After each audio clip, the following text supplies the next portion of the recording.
All right. Good evening, everyone. Hey, I'm real small on screen compared to you. I was not expecting to be so zoomed out. well, I mean, that's usually I'm kind of like I fill up the screen as much as you do, but now well. I'm Let's I'm just I'm just I'm just tiny. let's fix that. There you go. There we go. There. Well, hopefully this works out okay. This week I was having some frame drops just a bit ago, and I stopped the stream and lowered my bit rate by just a little bit. But hopefully this works. I got a new modem and router from my internet service provider. I this is a stupid story. So Time Warner Cable, became Spectrum like I want to say a couple of years ago at this point.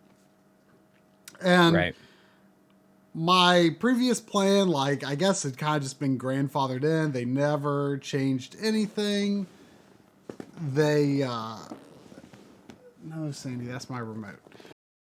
They never changed what it cost or anything. And like part of me was like, I wonder if like I should see what their new plans are. Maybe I'm overpaying.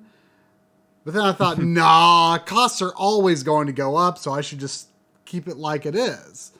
And so when I was having trouble with the modem and router, I took it to the office and I said, by the way, I want to just make sure that I'm like still on the right plan.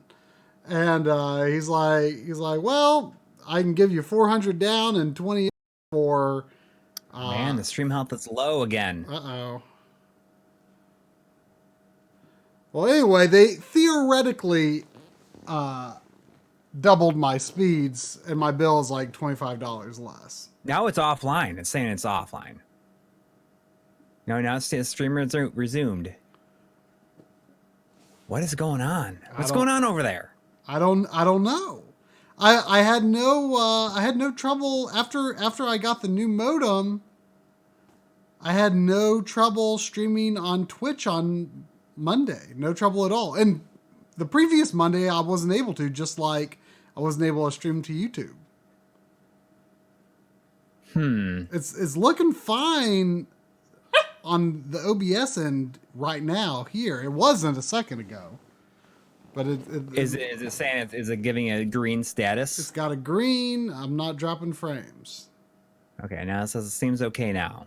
So Mitch B says. So we're gonna roll with it. We're gonna see what happens. If not, then we're never gonna try playing Wonder Boy Returns again.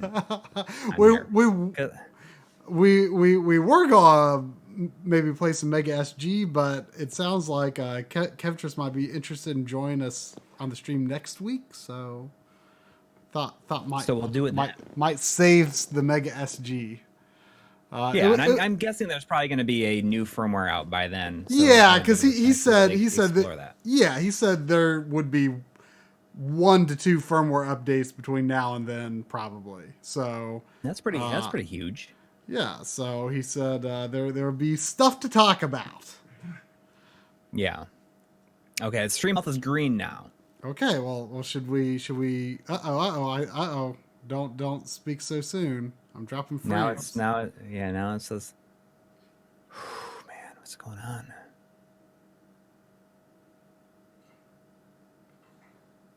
I don't know what's going on. I don't know. That was pretty short. It's green again. Okay. I mean, I don't think a speed test is very reliable while you're streaming, but I'll do a quick speed test just to satisfy. You want me to do a quick speed test? Yeah. We're gonna find out. Same video output low. I don't know if we're getting anything. I still don't have my Wonder Boy Return, so it's not like I can jump in and play it. Mm-hmm. But I'll play something else. Well, hang on. I mean, I've got like. Oh, we got a donation from SSJN. Oh, it says new show idea: streaming masterclass. Well, obviously I'm not really equipped to do that right now. I yeah, am. I thought that our streaming ability was pretty good. I I mean, am you haven't had showing. problems in a long time. No, I haven't. I mean, it's been real good. My upload is not showing up too great, but that could also be because I'm currently streaming. Yeah, I mean, try is speed test. My speed test doesn't usually have any issues. Should I drop it one more time? Just drop my bitrate just a little more and see what that No, does I for mean us? it's green. Let's see what happens. Oh, okay. Okay. It's green. So we're gonna see what happens. Stream masterclass for classic games is a legit idea, I suppose. I think that Epos Vox has done a pretty good streaming video series about OBS and stuff. Well, we're trying. We're trying. If not, then I will pick something. If it drops again. I was thinking about playing. I don't know how this would go over, but I was thinking about playing Bloodborne. Because and this is coming from somebody who has not played any of the Souls game. I don't know if that would be too like it has easy, normal, and hell. Like that is the 3 difficulties: easy, normal, and hell.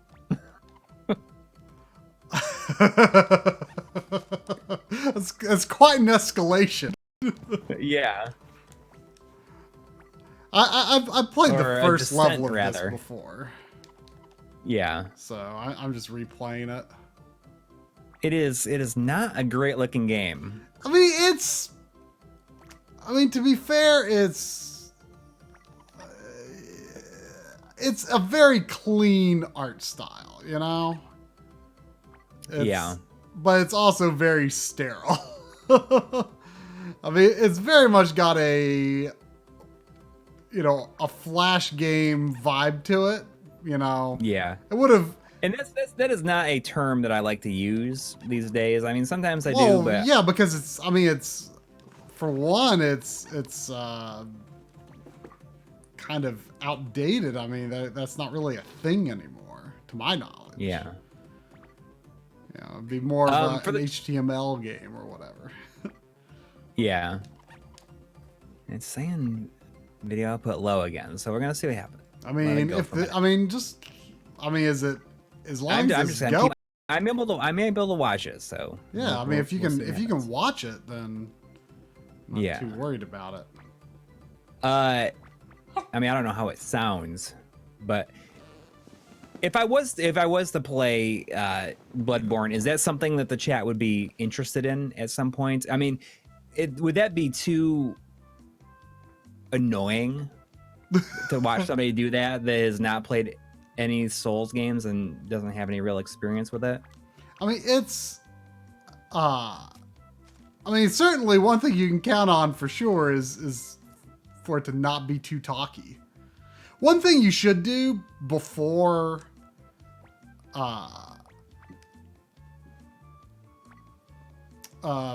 one thing you should do before starting though is to like go through the character creation process.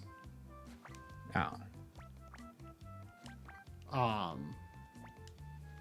And I forget, like, there's like different classes you can choose, but that doesn't really matter. It's like kind of a situation where it's kind of just for starting stats. And you develop your character over the course of the game. Yeah. Oops. Be prepared to possibly rage quit. I don't know. Like I think that I would go into it knowing that. I mean, that's what it's all about, right? Yeah. I would be shocked if you ended up beating a boss over the course of a stream. I mean, it's very much about getting to know the lay of the land and sort of figuring out how to get through a level. I mean, just think of it like Castlevania, basically, you know? Yeah. With the twist that, you lose stuff if you don't do good enough, but then if you get back to where you died, you get it all back. So Right. So you can't really get like screw yourself that way. You can always get it back. You can always get it back, but if you like really screw up the next time, then you could lose a lot of stuff if you were carrying a lot of stuff. I mean, Yeah. it's essentially experience that you're losing.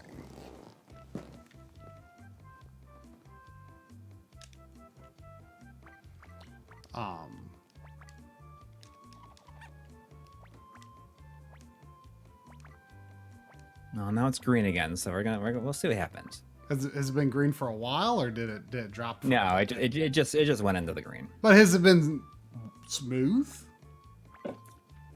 I don't know. This game seems like it might be more difficult than Bloodborne for you. Oh, we got a $10 donation from Craig Wan. Oh, I didn't. Says, absolutely loved your Mega SG review. Got mine and can't stop playing it. Also, any plans for doing an episode for new games for classic consoles like Tanzer, Little Medusa, etc.?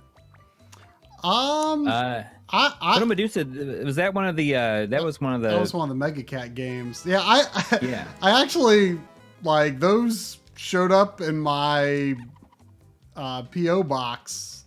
A couple of NES games and Genesis games. At first, I think it was Coffee Crisis for Genesis and 2 NES games, and then Little Medusa. And wow,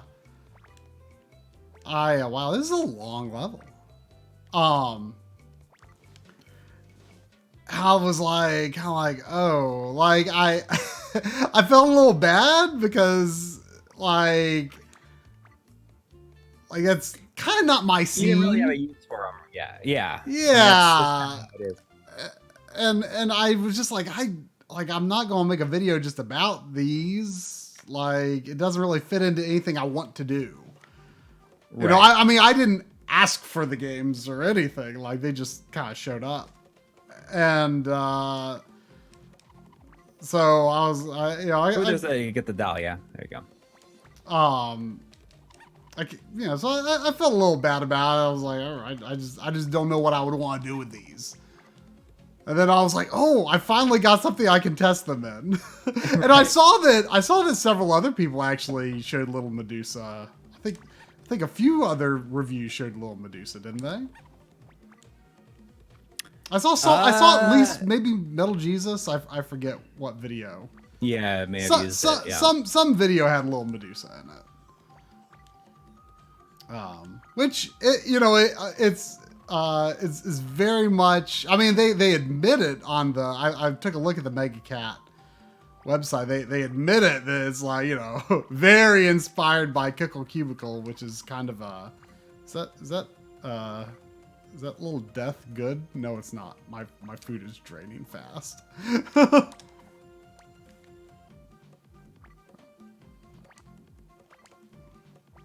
It's saying video output low again, but this it seems to be playing back okay. I mean, if it's playing back fine. I mean, I've seen that when you've streamed too, so.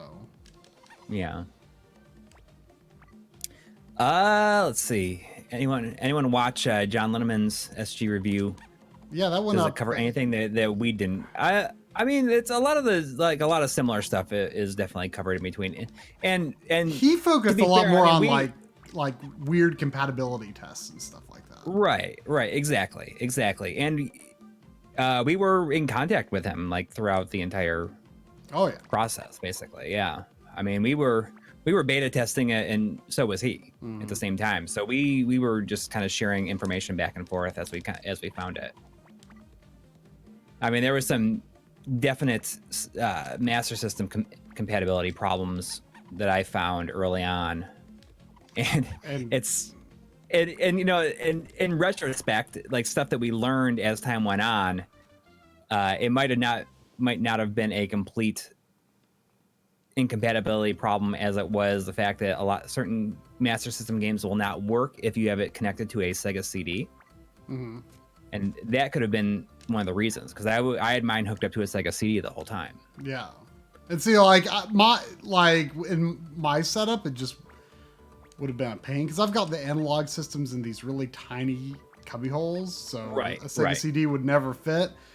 And I got a Sega CD, Sega CD2 specifically for this a long time ago when it was first announced. and now you're kind of wondering if like your system is in good shape or not. So Smoke Monster saying Kev just fixed the SMS that broke SMS if the Sega CD was plugged in last night. Okay, so it's been fixed up now. Oh. That's good. I thought it was an issue with like it wouldn't work because it was using like this part of some of the same bandwidth or something.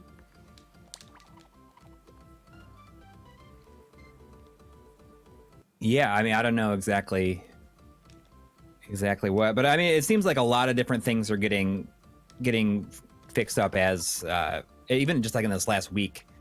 So I'm really excited to see what 4.3 is going to have, and it seems like it's going to be a major update. Yeah, it's interesting cool. that there hasn't and I think there hasn't been a patch since it came out. Like 4.2 came out like right.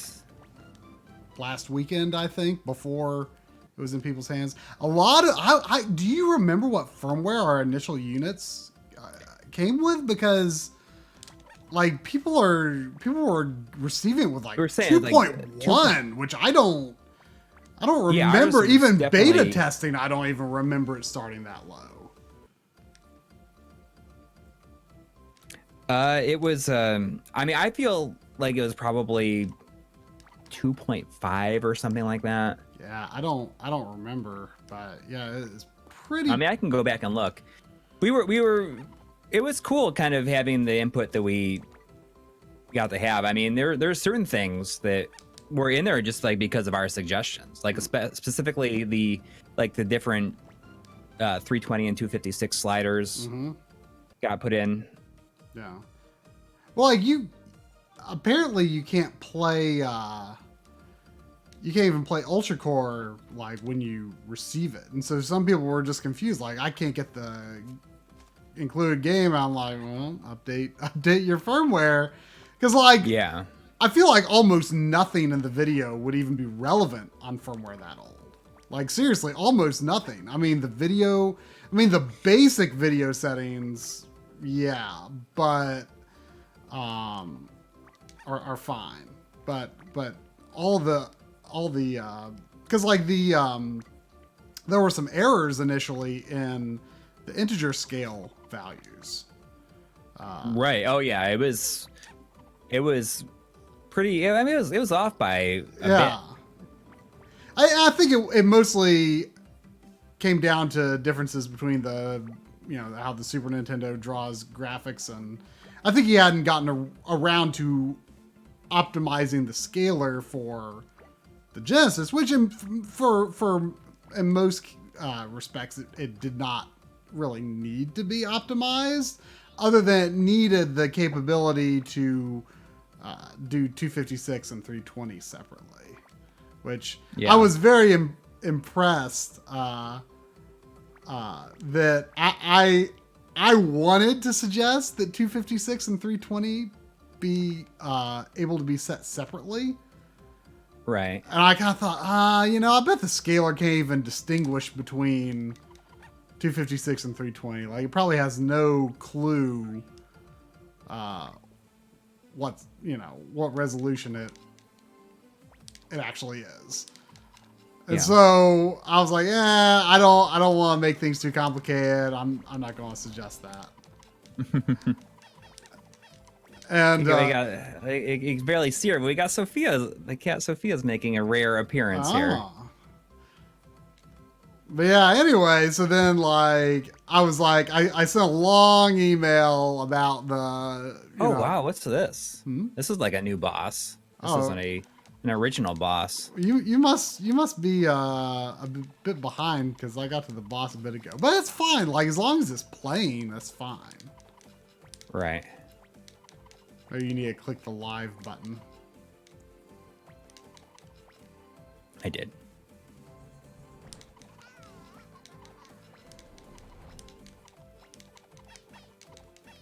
I'm glad everyone liked it. It was a bit longer than we were expecting. But it's been interesting seeing the reaction. You know, some people have said, "Oh, this is just way too long." Yeah, we on the Mega SG review show, we got the award for the best twice as long as everyone else's video. You know what I thought was hilarious though was that John's video was like almost exactly the same length. Yeah, I mean it was. And he had just like us, he had no desire for it to be that long. No, and neither did we. No, but ultimately it was just like, but there's like they were things that were like, people expect us to look at this thing, you know? People expect us to look at this aspect, this, you know, it was like to the point where I just didn't see much anymore that could be cut. But I mean, let me tell you, it was a lesson in efficiency. Oh yeah, I mean, it was even tougher because I was going out of town on Wednesday and I wasn't coming back until Sunday. You were gone like 5 days. Yeah, so I had to like basically finish like a majority of my portion, the stuff that specifically that you couldn't do. I did all the audio stuff, so I had to really get a lot of that stuff worked out before I went. Mm-hmm. And that was something that was constantly changing. Mm-hmm. And something that was, you know, definitely a challenge for us to wrap our heads around. Yeah, exactly. So it was frustrating doing that at first, but I kind of really got into it after a little while. Once I just kind of had to resign myself to the fact that this stuff is going to change anyways, and all I can do is represent it the best that I can with what it is now. Mm-hmm. And then say, you know, hey, once like the real Genesis audiophiles get a hold of this, they're really going to dial it in. I think they're going to give a lot of feedback that will, you know, help Kevtris dial it in a little bit more. I mean, to my ears, it's pretty awesome. I mean, I honestly just use the default settings on it. I know that, you know, doesn't really have like the ladder effect and some of the analog grunge to it, but right. I like it clean because you have to keep in mind, I didn't have a Genesis until like 6 or so years ago. So 6-7 years ago. So, you know, I didn't grow up with it. You know, I don't have this like very specific idea in my head of how it should sound. Although I will say, I don't like how most Genesis emulation sounds. I always record Genesis from original hardware when I need music from it or something, because it clearly sounds better. But like the Mega SG, it is on the same level for me. Right. Well, I mean,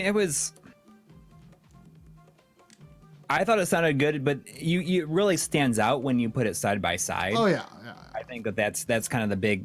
Well, I couldn't believe how awful the Model 2 sounded. Well, that's like I knew it was so a lot. Interesting.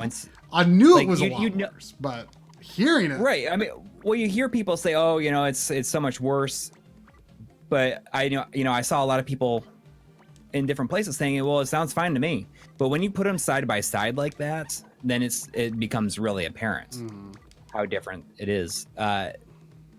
But it's something that I'm going to be doing more of in the future, and I'm really trying to learn more about it. So you actually got a digital yes audio capture card. I got a new capture card, or not a new capture card, but audio sound card. Yeah, I got a dedicated sound card for my computer that can put digital audio in, which is kind of a rare feature. Yeah, I mean, that's so weird that the way the screen scrolls like upwards really quick, unless that's just happening because of the stream. But I'm going to be doing a lot more with audio, and it's a work in progress. I mean, I'm not going to act like I know everything that there is about it. I have learned a lot just working on that, of the best way to represent it. And I guess in a lot of ways, the best thing to do for audio is to just kind of like let the differences speak for themselves. Yeah. Like say, hey, here's the difference between these two. Which really It's a lot more subjective than. Yeah, but we do that video. with video as well. Sometimes I feel it's right. just like let it speak let people come to their own conclusion. Some people are annoyed when they say, "Well, what is the best way?" Well, we gave you the information, you decide. Yeah, exactly. But I think that's going to happen more with audio stuff. Like it just has to. Oh yeah. Well, especially because I don't know about you, but I don't necessarily have the ear for that stuff, I feel. Well, I'm not saying if I do either, but I think it's more fun to just play them back and, just when you hear them side by side. Although, there were some people saying, I didn't like it how you faded from one to the other, kind of to make a continuous audio track. But a lot of people said, I wish you had started it over from the beginning so we can hear the same things over and over again.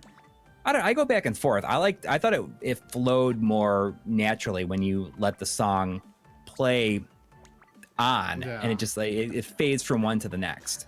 I guess there's an argument to be made that like certain parts of the music, like you don't know how it sounds on the other hardware. Like for example, there's kind of that fuzzy part in the Streets of Rage music when you transition back to the Mega SG. It's like, and you're like, oh, is that right? It kind of sounds a little strange, but because I couldn't remember how it sounded on the original Genesis because I only played Streets of Rage 1 all the way through one time, so I couldn't remember that track. Because like it was like a way easier game than Streets of Rage 2, so it didn't take me as many tries to get through Streets of Rage 1, whereas it took a couple of months of co-oping to finish 2. But yeah, we can only do what we can do, and we learn something new every time. I'm working on this fantasy. I'm back to working on this Phantasy Star episode, and I'm doing some more audio stuff in that now. So it's. And you're trying to record like uncompressed audio, obviously it's going to be compressed when it gets to YouTube, but it's still better to start with as good as you can get. Right. What I was doing with the Mega SG is I didn't have that capture card, so I was using Amarok to record video with lossless audio that way. But that just ends up being gigantic files. I'd rather just be able to capture if I don't need video to go with it, then I can just capture the music. And a nice thing about that is that now if I need to capture music from a game, I can just capture it that way and use it as a soundtrack. In a way, like it's kind of cool because I can capture enough audio if it loops and stuff like that in a game.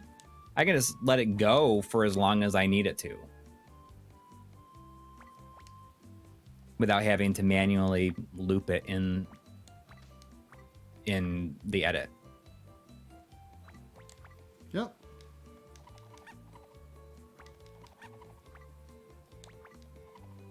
But yeah, so that was that. But it was an undertaking. It really was. I don't have a lot of confidence in my speed of production and editing. And I didn't let myself believe that it would be anything but like it would be ready for Monday. Like I refuse to believe that it wouldn't, but really deep down I'm like, you're a slowpoke at this stuff. Yeah, but you definitely learned. If I didn't have to leave, that's the amazing part. It would have been done like midweek. Yeah, which would have been crazy because really it was produced in less than 2 weeks because we didn't have a script. We had a tiny bit of usable footage, but most of the stuff we had already recorded kind of wasn't usable because it was obsolete by that point. Yeah.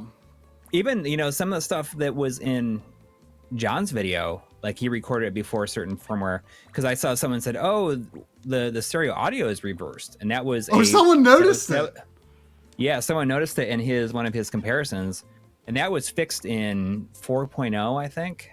You know what's funny about that is I'm on a bus. What's funny is what am I supposed to hit? Am I supposed to hit? Oh, I don't know what I'm supposed to hit. The part in the video, like kind of at the beginning of the video section, I go into the Sonic and Knuckles music. Mm-hmm. And there's like that brief bit where I'm using game audio that you can actually hear the rings. Right. Is it gonna fall? Oh, come on. So I had recorded that music like pretty early on. That actually came from, I was initially doing, I was going to do Sonic and Knuckles for the time comparison for the buffer modes. Oops. But I didn't realize that, I am no Sonic expert, so I didn't realize that like Sonic and Knuckles start in different places in that level. Like their environment does not look the same, and I think I couldn't. There wasn't an obvious way to play as only Tails. And there, maybe you probably can, but a second controller can control Tails, but that's it. I think. I mean, I don't know.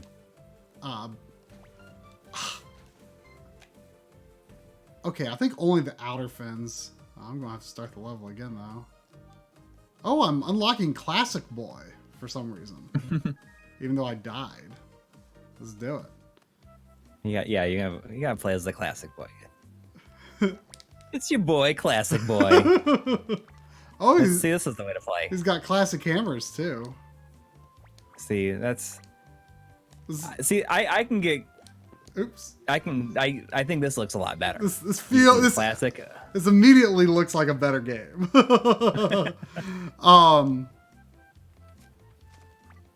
Yeah, what were we talking about?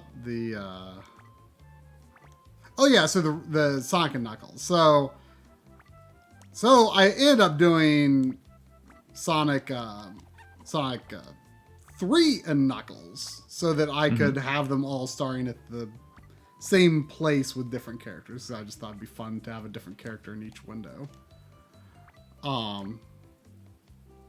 anyway, so I had these like 10-minute recordings. I had like a couple of 10-minute recordings of that Sonic and Knuckles music. So I thought, well, I'm going to go ahead and just use that for background music at some point. But I thought it would be cool to like actually like kick into that with a little bit of game sound. So I recorded that music really early on. But so then it was before the left and right channels were flipped back. So did you swap them then? So I swapped the channels on the music clip, but not the gameplay clip, so that they matched right. Or at least I assumed they matched right. I mean, I don't really have the ear for it. I just knew that they were reversed. I would have never caught that myself. I guess it seems like the Sonic ring sound effects alternate every other ring. Right. Which is kind of cool. I never really noticed before. So it kind of made a neat little audio moment, I thought. Mm-hmm.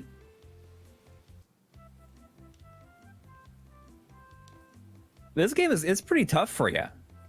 Yeah, I mean, you're dying a lot. I mean, I'm making progress at least. I mean, I have never finished an Adventure Island game.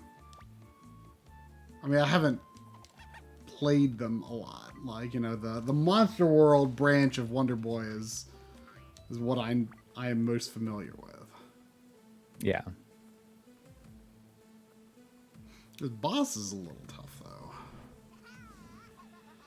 That's pretty cool. They added all new bosses.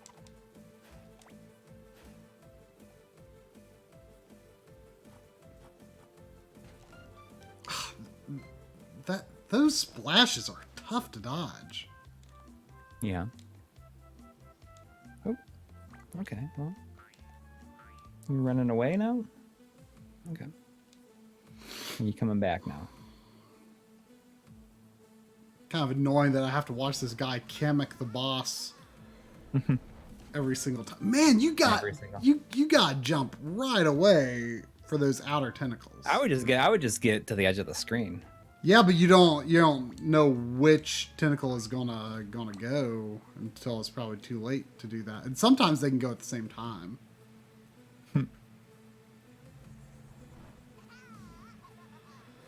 Come here. Okay.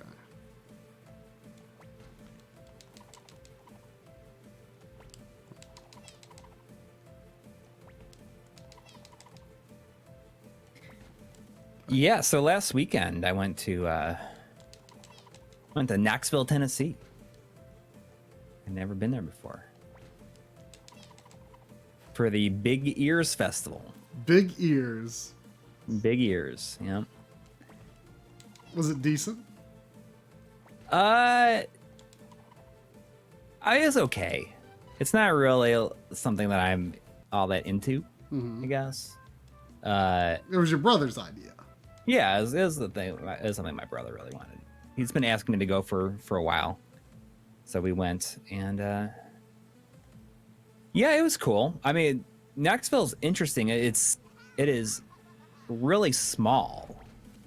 Yeah, I was not expecting it to be so small. You know how there's usually kind of a lead up when you're going to a city, like a driving lead up. It almost felt like that was non-existent. You're just in the hills, and you come around a corner, and then you're like in the city. Well, that's basically that's kind of how I describe Albuquerque, New Mexico. Like it's one of the most fascinating. Oh man, I had game over again. I've got this boss figured out now, I think. But it's just one of the most interesting city approaches I've ever seen, because it's like you're like kind of up on this mountain. I think this is approaching from the east. You're kind of like up on this mountain, and you know there's not much of anything there. You might see like the odd house or trailer or something off, you know, on the hills, but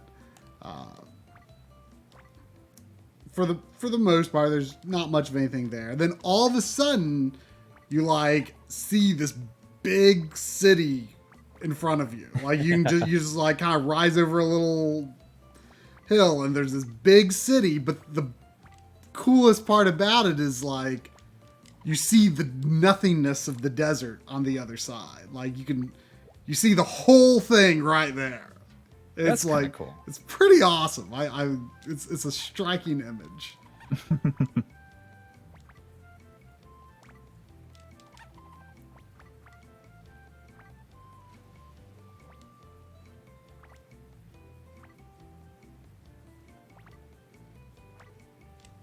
I can never remember what the nearest city was when I lived in Tennessee. I lived from like, I want to say like 2 years old to almost 7 years old, I guess. In a little town called Columbia, Tennessee. And we were close to either Nashville or Knoxville, and I can never remember which one it was. We were in the Central Time Zone, though. I remember that.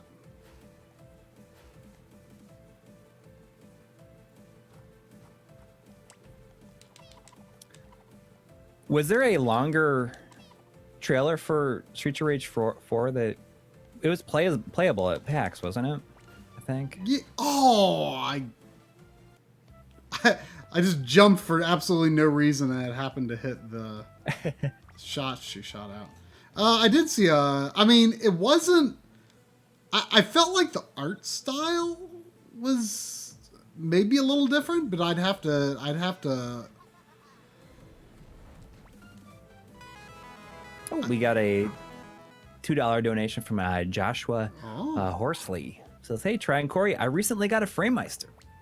Oh. Nice. Have you got it all hooked up and optimized yet? Definitely update the firmware, because there was a firmware update like not that long ago, which was kind of amazing because there hadn't been one in a couple of years. Yeah. And it fixes that pink screen issue that a lot of 4K TVs have with it. Or it has with a lot of 4K TVs, whichever way you want to look at it. I've got this boss figured out, but it's just execution. Yeah, I see that M2 are producing Wonder Boy Monsterland for Switch. I almost want to Switch just for the Sega Ages stuff. I'm excited about Herzog's Y.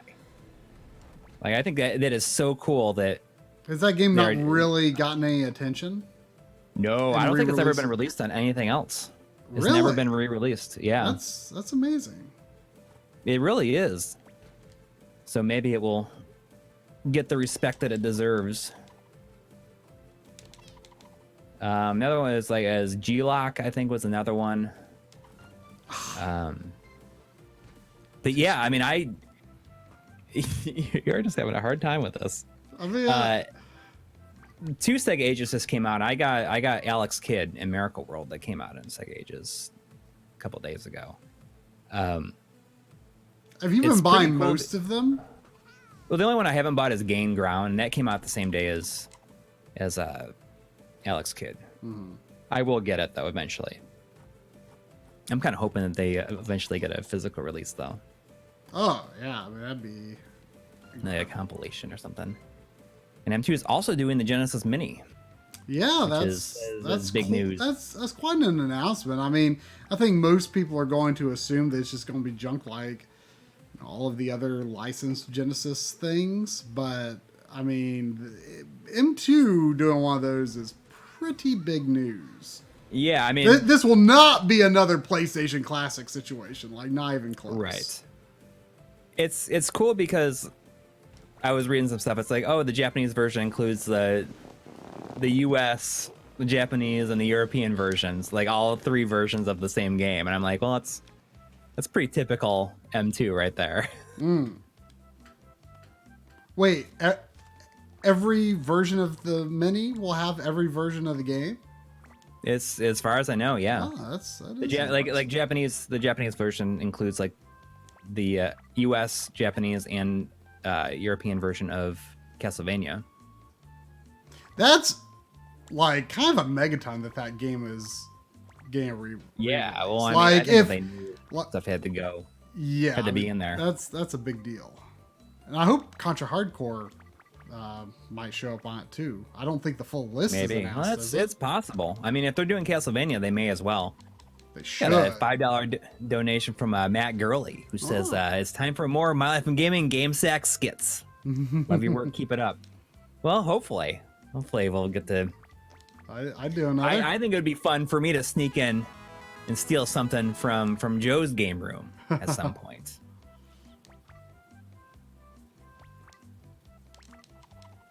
Maybe one day that'll happen.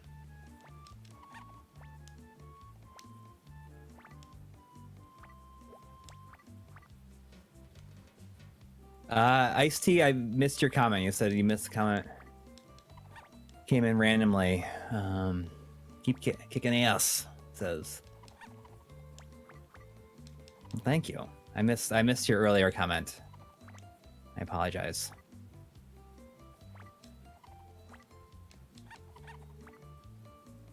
Yeah, I mean, I'm definitely gonna get the Genesis Mini just because I like how it looks. I like that it has the high definition graphics on it, and it's oh, does it? it's I never true. noticed. Did they say if it's 1080p or if it's 720p? I have not heard. I'm assuming it's probably gonna be 720 because that's just easier, probably. But it never occurred to me until I was working on this episode. Like, I wonder if the high definition graphics is specifically a reference to the fact that it does 320 wide resolution when most of its competitors didn't.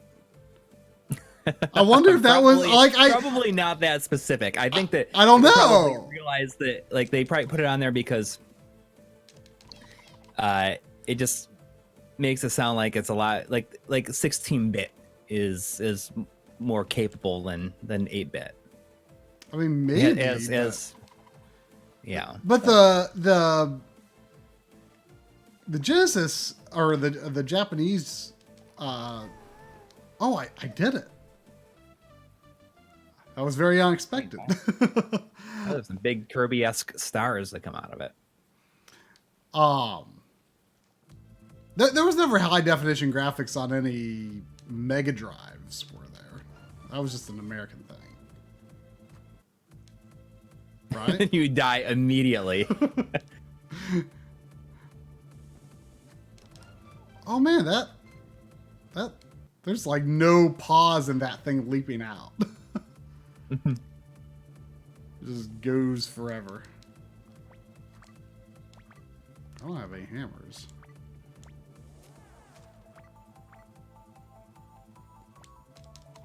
It is interesting that the US and European versions only come with the 3-button, while the Japanese version comes with the 6-button. Like it makes me think that the games that are included will probably be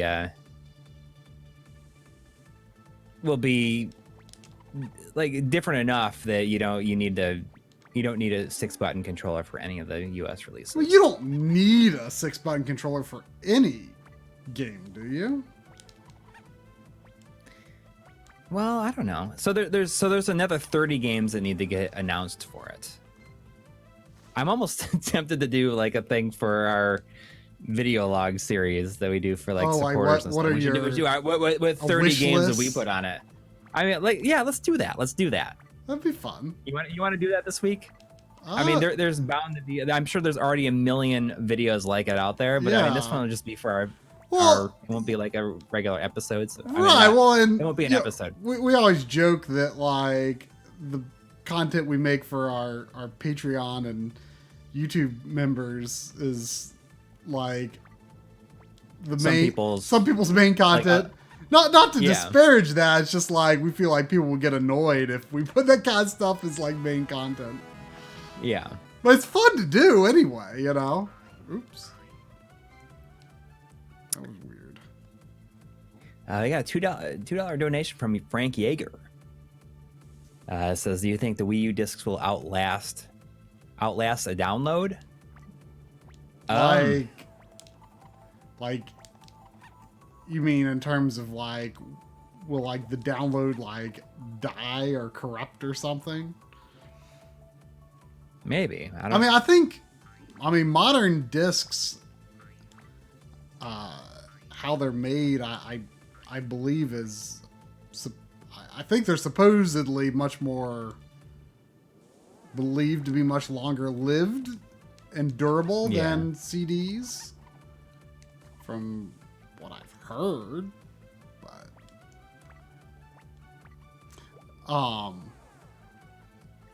what was it that I recently got? I recently got something that was smooth, that had smooth edges, like a Wii U disc, that I did not expect to have smooth edges. Blu-rays, blank Blu-rays. Oh yeah, the blank Blu-ray. Is that normal? Do blank Blu-rays always have that? I don't know. Maybe. Yeah, that was it. I think Xbox One discs are also smooth. What is our take on those Konami collections? That's from Snowy Chi 1. From what I understand, they are like they're the hamster versions, which I mean I think is kind of cool. I'm really excited to see. I do hope that they get a physical release because even though I have the originals of most of those, I think it'd just be cool to have anyways. Aren't there a lot of console games too though? Hamster Yeah. Well, I mean, that's, do they? Right. I mean, the stuff like the Haunted Castle and stuff like that, or the hamster version. Oh, okay. So. Hamsters scaling is not perfect, but I definitely have a lot of respect for what they do because they're bringing back games that often don't get a lot of attention. Right. Stuff like versus Super Mario Brothers. Like, that's really random, but hey, even Nintendo didn't do that, so good on them.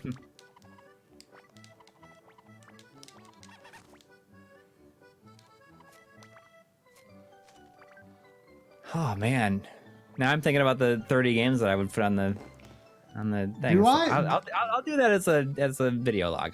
I can shoot that tomorrow. I could probably get that together. I hate to admit, I'm not sure if I even own 30 Genesis games. It would be close. Okay.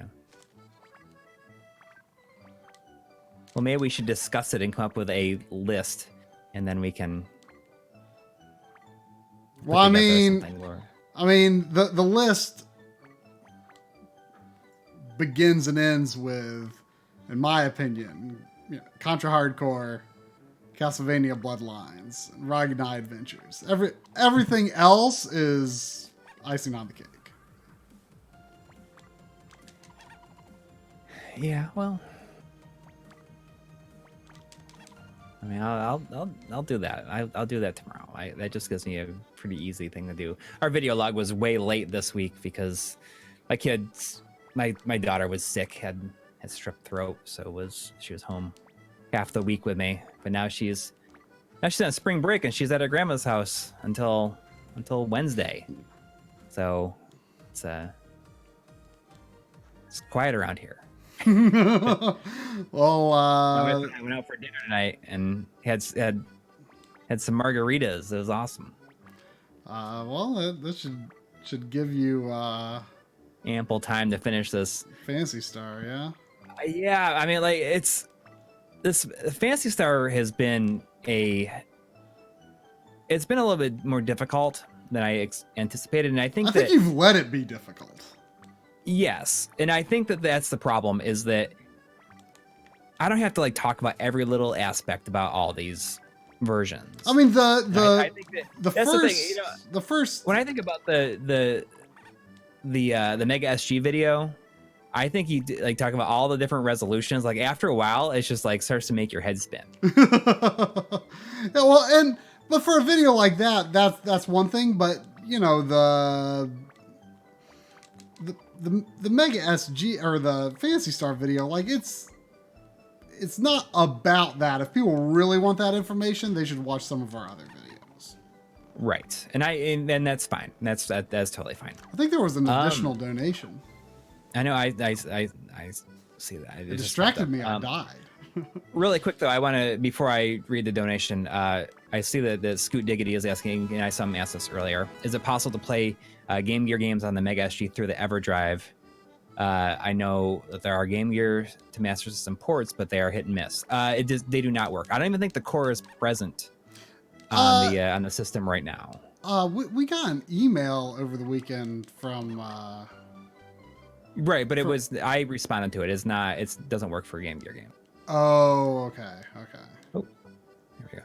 And we had another donation from Frank Yeager. It says, to clarify, do you think my console will outlast a physical disc if I don't plan on downloading anything? I just hate discs, but collect physical carts.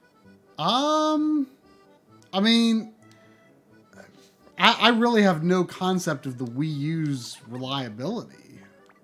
Yeah. I mean, mine hasn't died. The Wii U is going to be an interesting situation, I think, because nobody really knows. And as soon as the Switch came out, basically all Wii U's disappeared from stores. It's almost like Nintendo just recalled everything. Yeah. I mean, my Wii U has this weird problem where, I mean, it's had this for years. I mean, most of its life.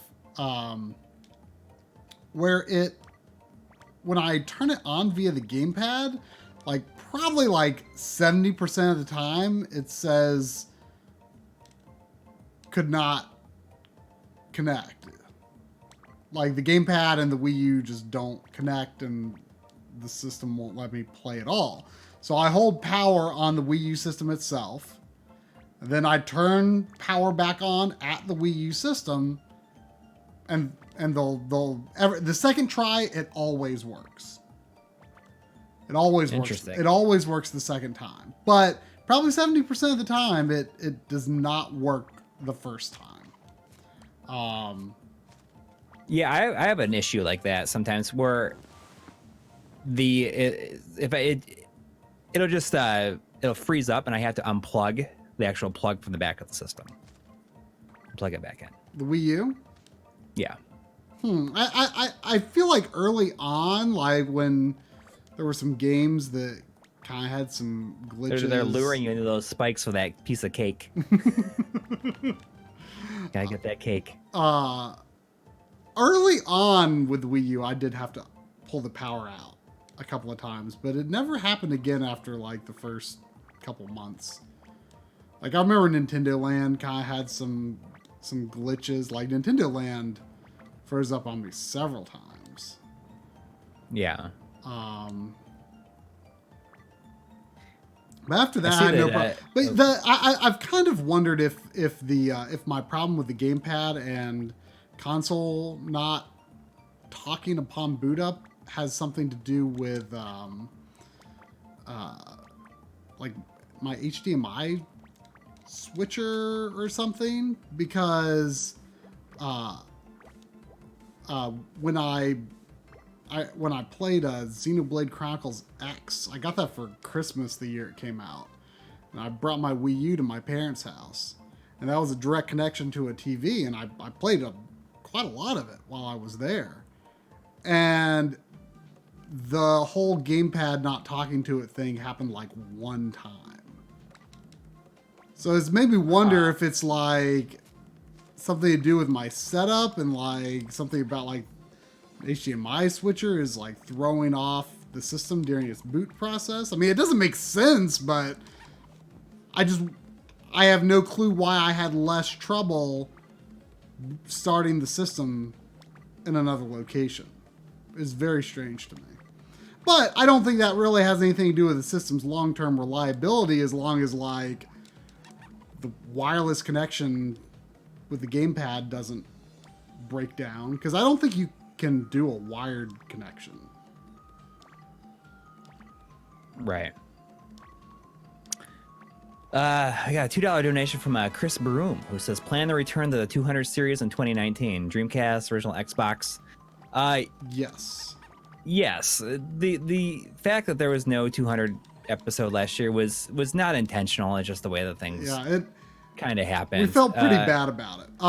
Yes. Yeah, exactly. But exactly. It was I mean, both those systems are going to happen. I want Dreamcast to happen this year for sure. I mean, I don't know when Xbox will. It's just so we kind of, when we saw how efficient we could be with like, we've seen how efficient we can be with certain episodes if we both work on them. And I think when you finish with the project that we call like the Matter doc, which is like a documentary that, you know, we've shown some stuff of previously with like a bunch of different people in it. When that is done, I think we are going to switch over to us both working on every episode together. So it's really nice when you make an episode and each person has like a half to focus on. You end up spending 20 minutes, like you make a 20-minute piece of an episode, and you know, you put those two pieces together and you have a 40-minute episode. It's pretty nice. Yeah. And I feel like if we can be very efficient doing that, and even if it's a subject that one of us knows more about, it actually might be good though when you think about it, because it will allow the other person who might not know a lot about certain games to learn more about it and find stuff that might interest you about a certain game or series that you never really thought of. And same for me too. I mean, I know you want to do like a big Kirby episode, and there's a lot of Kirby games that I have never played and never even thought about, but I would love to do more research on them specifically.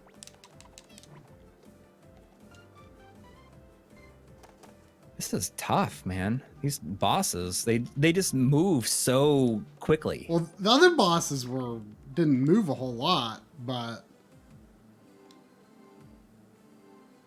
the bosses, like, they take damage quickly too, but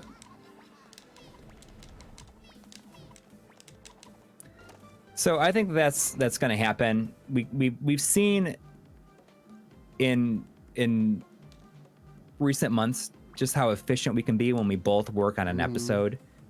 And you look at something like the third party controllers episode, which was each of us kind of doing our own segments, and then we bridge those all together. You sent all your segments to me already edited, and then I just laid them all into another timeline, put mine in there, and we'll put some breaks in there with maybe one of us on camera, or just like a quick B-roll or something like that to bridge the gaps, and suddenly we have a 15-minute episode basically. Yeah, and it was on that. Yeah, it and definitely being like our one like it continues to do like huge numbers, and that does it. Yeah, I mean it's like 350,000. It is pretty high up there for sure. Yeah, and it was fun to make. It wasn't difficult in any way to make. I mean, that was something that, we have this stuff, let's just keep on adding more to it. That's what I like. I like it when you can keep on adding more to something and it doesn't feel like you don't feel overwhelmed in doing it.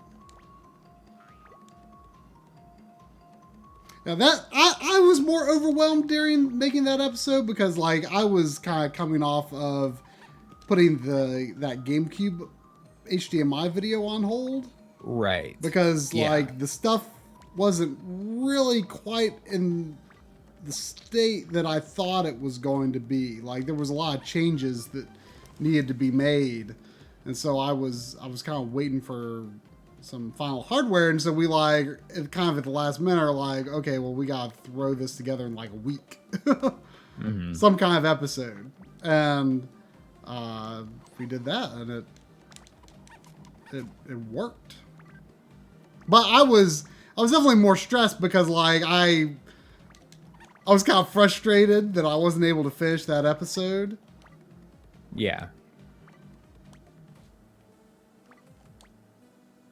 But I think another side effect that you'll kind of see from us doing that is then I think that we're going to appear in basically almost all episodes like both of us will to some extent.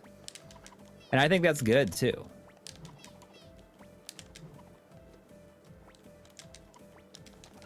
There's like this lag on turning your character around. I don't know if the original is that way so much, but sometimes when you like tap the other direction, it's not always responsive. So like, you might see me like throwing hammers in the wrong direction against this guy.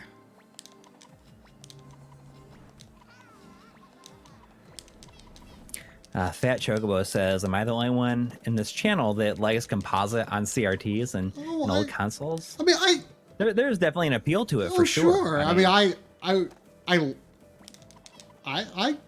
enjoy breaking out the composite every now and then. I mean, why not? I mean, there's a nostalgia to that feel. Yeah, there are some big Kirby stars.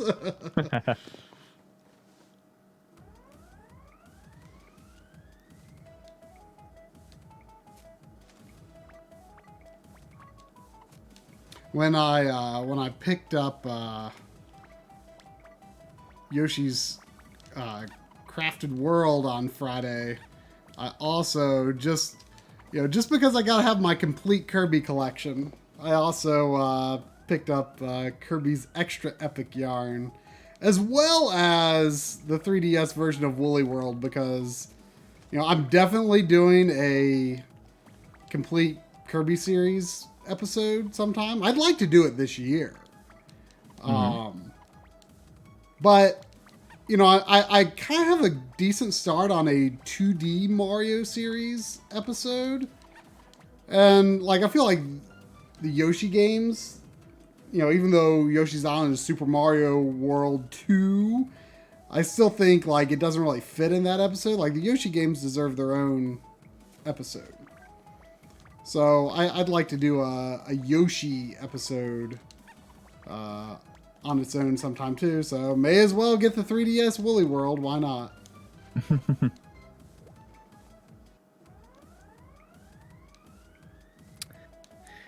Any plans for an audio episode? Like an audio-centric episode? I'm not sure yet. I think that I got to learn a bit more. But you will see audio things appear in more episodes going forward. Yeah. Where I compare the sound output of certain systems. Mm-hmm. I think we'll definitely do a Mega Drive Mini episode just because, we have so much more confidence in it. Yeah. I don't know if that's something that it needs to be an RGB episode or it just be an episode on that specific thing. Yeah, it's hard to say. But, I think it will be fun to do. I kind of want to get the Japanese version just to do something different. Yeah, well, you should. That's what you did with the Super NES, right? I did. I can use it to fake B-roll of the... Whoa, what? I was almost jumping back up there. That's weird.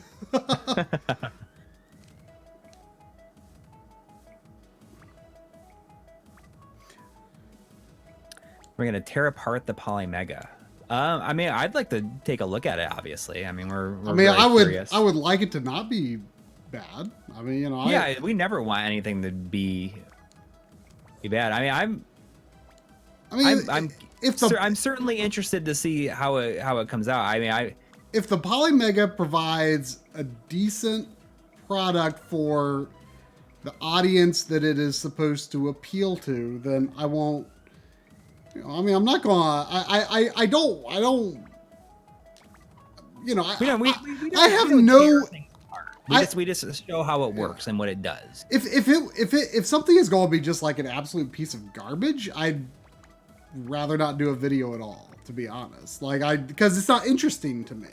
I don't get any joy from taking a look at an absolutely horrible system. I don't have a lot of Schadenfreude or whatever, however you say that, that word. I want to look at good stuff, and even stuff that's not necessarily for me. I always want to look at it okay, as long as this does what it's supposed to do, who I try to understand, who is this for, and I always try to look like why would you use this? Why wouldn't you use this? What, I'm not going to say it's just garbage because it's not something I would actively use in my setup. Would I actively use the Polymega? Probably not, unless, it provide a easy way to, I don't even know what games they're trying to include in it, 3DO, CDI. If they include those, I don't have those systems. Neo Geo CD, whatever, sure. It'd be an easy way to play games like that if it works decently. And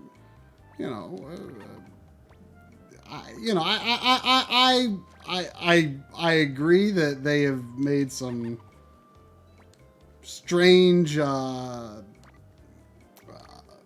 social media behavior that I think demonstrates a lack of understanding of why people would choose something like the Mega SG.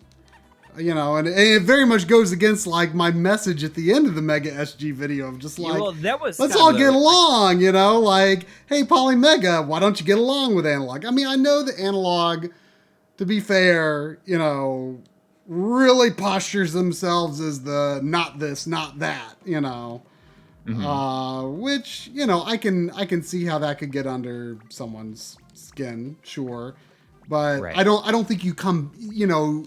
If you don't need to come back at analog with that same attitude. Right.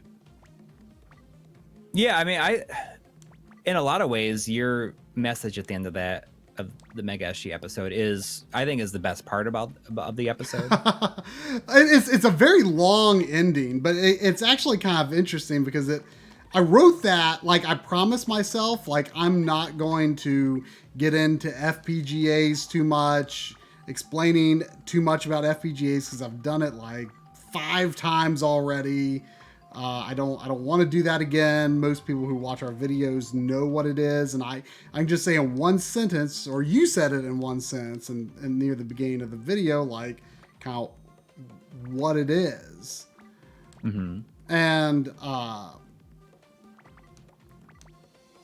I thought that was enough, but then, you know, lo and behold, of course, I get too into the weeds and write this whole thing about what FPGA is and, you know, how it's different from software emulation and why would you choose one or the other. And I kind of wrote like 3 minutes worth of text, kind of like that. And I'm like, no, I told myself I wasn't going to do this. And so I just like dumped all that at the end of the script. I thought, and just like kind of just got into the settings and all that stuff and just kind of moved on from there. And I'm like, I'll figure out how to work this in later, if any of it. And I was like, oh, well, some of it might make an ending. So I kind of like pared it down and edited it a little bit. What's interesting is like the original version of that I wrote, like didn't even mention the Mega SG at all. Like it was just kind of this general idea about, you know, these kinds of things, and you know, hey, there's lots of options. Let's not fight about, like, I mean, you know, the thing that one of the things that annoys me is this, like, you know, like emulation will always be better because it's free. Well, free does not equal. We've had some better, comments, but recently just specifically saying that. But okay. That is a reason to choose emulation for some people. That's fine. You know, there are a multitude of reasons to choose one method or the other, and certain things are going to satisfy some people's priorities, and certain things aren't. But don't say something is stupid because you have to pay for it. Yeah, like that does not equal stupid. So it's like. You know, it all ties back to the classic console wars. You tear something down because you don't have it or you can't have it. You know, that's the main reason that you know, badmouth the Sega Genesis. The main reason you badmouth the Super Nintendo is because you don't have it and you don't want to want it because you don't want there to be a game that you can't have. So it's like, oh, Mario sucks. Sonic is way better. Well, you don't want to like Mario because you can't have it, you know? Yeah. So that's, you know, it comes down to, this is stupid. I don't understand the point of this product.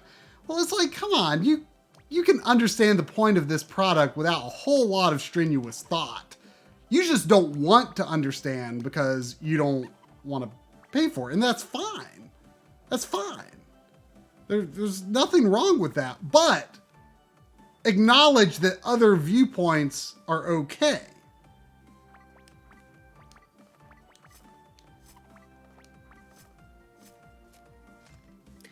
Have they shown any like direct feed capture of the Poly Mega? Because everything that I've seen of them showing it working like last week was always like, I mean, I know that they have to do this because people won't believe them the other way too, is they'll just like have like a camera phone or a phone like a. Well, I mean, until it's in our like hands, yeah. like who can really back and forth. Who can really say camera phone? I just said a camera phone. Like, remember when having a camera on your phone was a big deal? Wow, I'd be a boss in the first try because it was a rehash of the last boss. Yeah.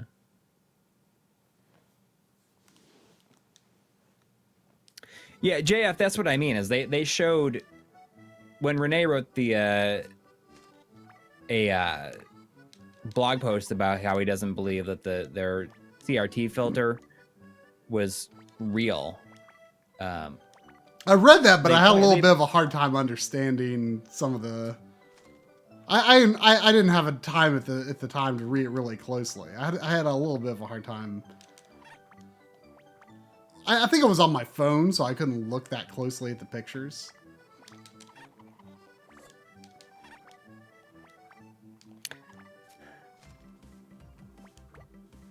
A Mr. video might happen. I finally, with everything that's been going on, I finally just got around to updating my Mr. yesterday for the first time in quite a while.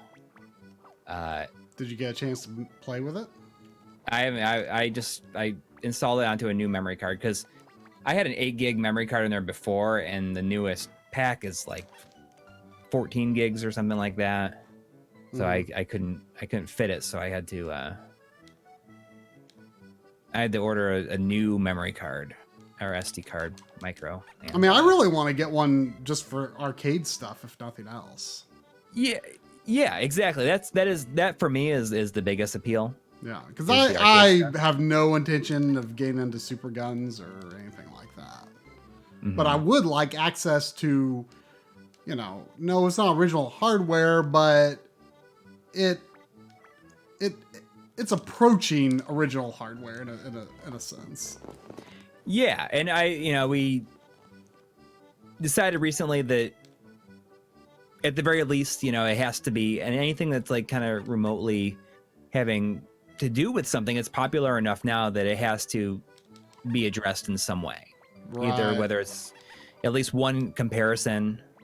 Mm-hmm. I mean, there wasn't a comparison in the Mega SG episode, just because there wasn't time and you didn't have it updated. But I felt it was very important to at least acknowledge, hey, here's a thing that, is... Because I feel like for a lot of people, the Mister will make, other FPGA consoles obsolete. And you couldn't play your original cartridges, and I tried to make that a point in the episode that it's like, it's probably the most accurate thing, apart from original, it's probably the most accurate thing that can output native HDMI that can also play your original cartridges. Right. I have no clue how accurate the Mr. Genesis stuff is right now. I think I heard that it doesn't have nearly the audio settings. I'm sure it will at some point be virtually on par, but you couldn't play your original cartridges. I don't even know if like a cartridge adapter, if a cartridge adapter were released for it, I don't know if it could really function in that way, because you'd have to like connect it via like USB or something, right? Why did I do that? I don't know. I just missed what you said. I'm sorry. I was gonna say something. I just totally blanked out.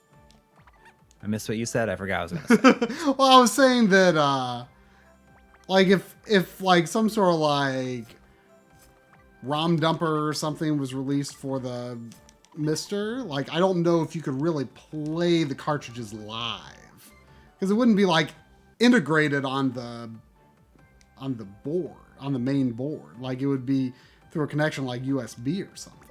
So I don't think you could play the cartridges.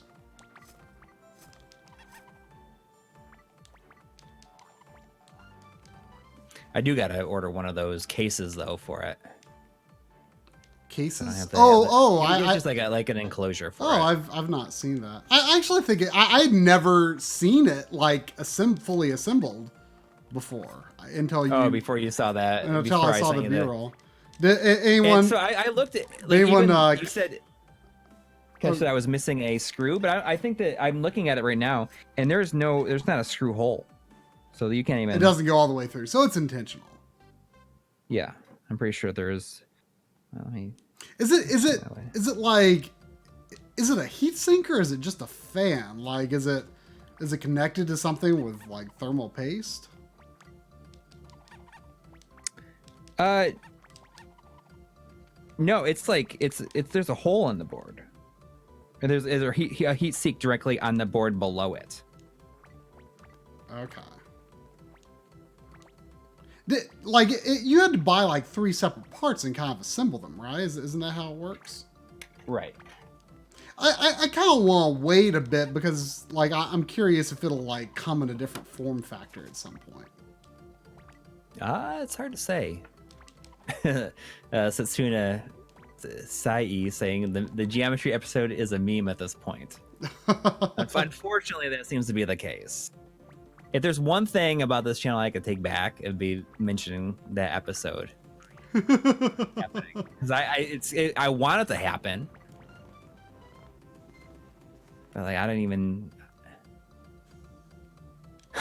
even know at this point. I don't know when it's gonna happen. I mean, maybe we could team up with someone in New York when we go there this summer, maybe. Well, we're only gonna be there for 2 days. Oh, I guess the plane tickets have been bought. Right.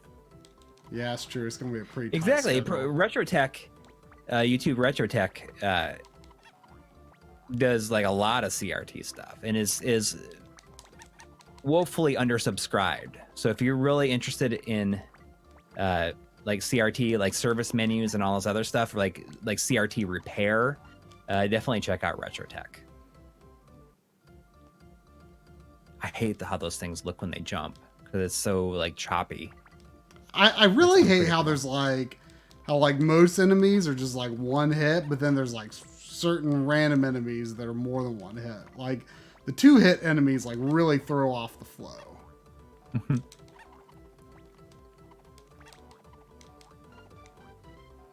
Yeah, and it is a weird jump. Like it is weird.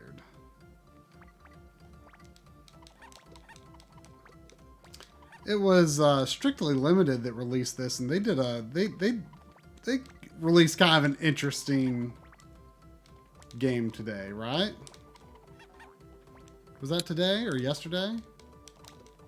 Strictly Limited? Yeah, well, didn't they do that? Oh yeah, they did the brawler that I ended up not ordering. Oh, okay. I've kind of been back and forth. I mean, I feel like I heard not great things about it, but it's a developer that is doing like a lot of the Streets of Rage 4. They're doing like the coding or whatever, I guess. Yeah. Yeah, which that is interesting. Aren't they like ex-Rare developers?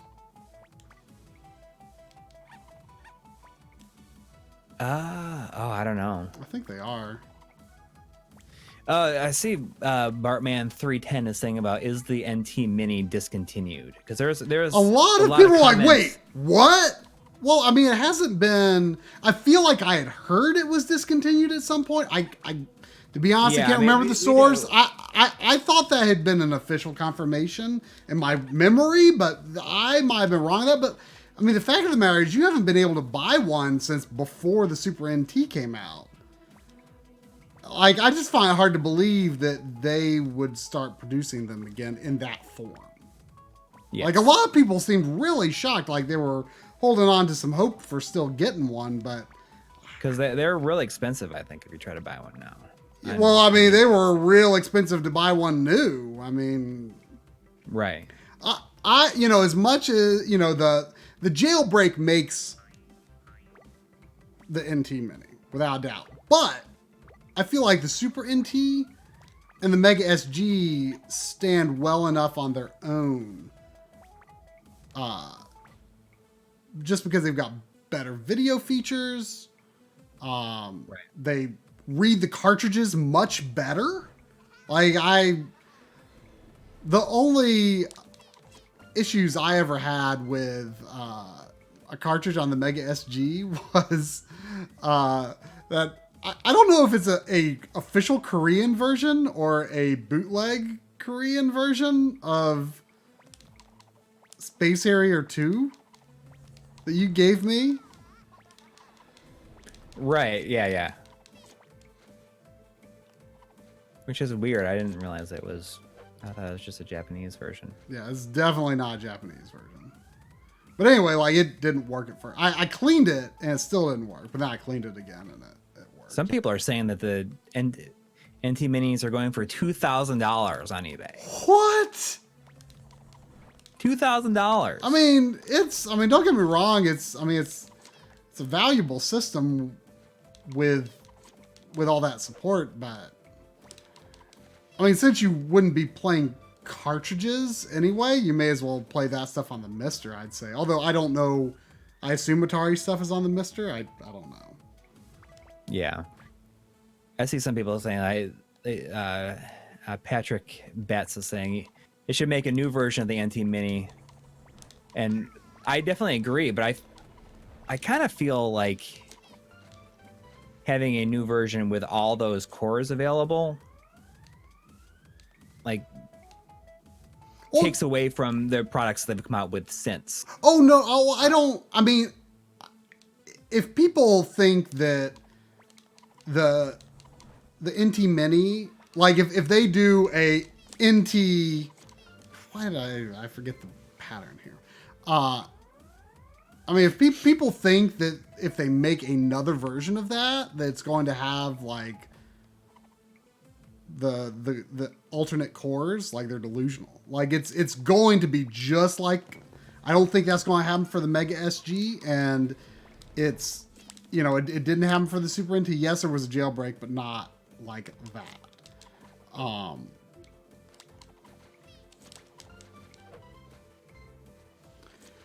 So yeah, it's going to, if they do it, I guarantee. Oh, Tina's unlocked now, even though we're like supposed to be rescuing her. Wait, why did it jump ahead to World 7?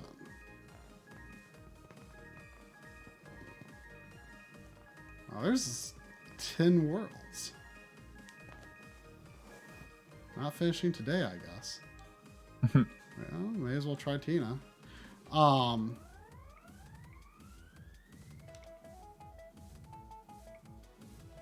Does she have different music?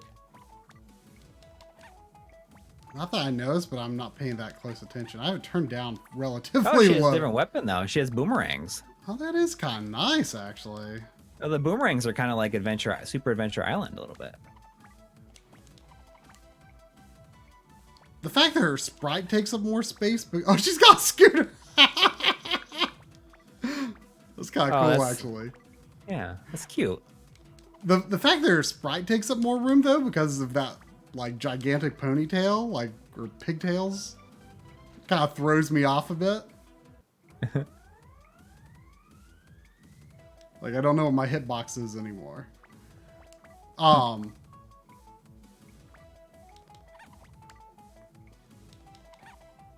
yeah, if they do another NES Famicom, like, it's almost definitely going to be an NES only cartridge slot, probably with a Famicom adapter. With, you know, the same interpolation features. It's going to have the same kind of FPGA, I'm sure, as the Super NT and Mega SG. I mean, I'm just guessing here, but yeah, like, if they do that, like, it's going to be a completely different system. It's going to have the same features as the other systems. I mean, it is outdated in terms of feature parity. Next to Super NT and Mega SG. Like, in terms of its primary function. Yeah, in terms of its primary function, it is definitely behind, because the interpolation to me is a huge deal. Huge deal. Mm-hmm. So lacking that, yeah, I mean, it definitely needs an upgrade for that reason, if nothing else. But yeah, it's going to be a different system, and you're not going to just be able to put those cores on it. There's no way.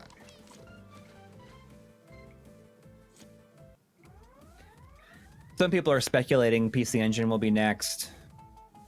Some have said, "Oh, I wonder if it'll be Neo Geo." Neo Geo, I think, is while it will be really cool, it is a extremely tough sell in terms of being able to play your Cartridges, original yeah. cart. Yeah, I feel like if they're going to do PC Engine, they have to like get some like really good distribution plan in Japan. Like they have to be marketing hard to Japan to make PC Engine work, I think. Like, yeah, you could say they could just produce less, but I think like I would assume their business model kind of relies on producing at least X number of systems, you know? And yeah. I don't think PC Engine selling that to mostly Western markets, I don't think that's it's just not going to sell as much as those two. I mean, as much as I want it, I just don't. It'll be interesting. The nice thing about PC Engine though is that the CD system is other than the Super System card, the CD drive is just a CD drive. Right. So they could get that to work. It just wouldn't be able to.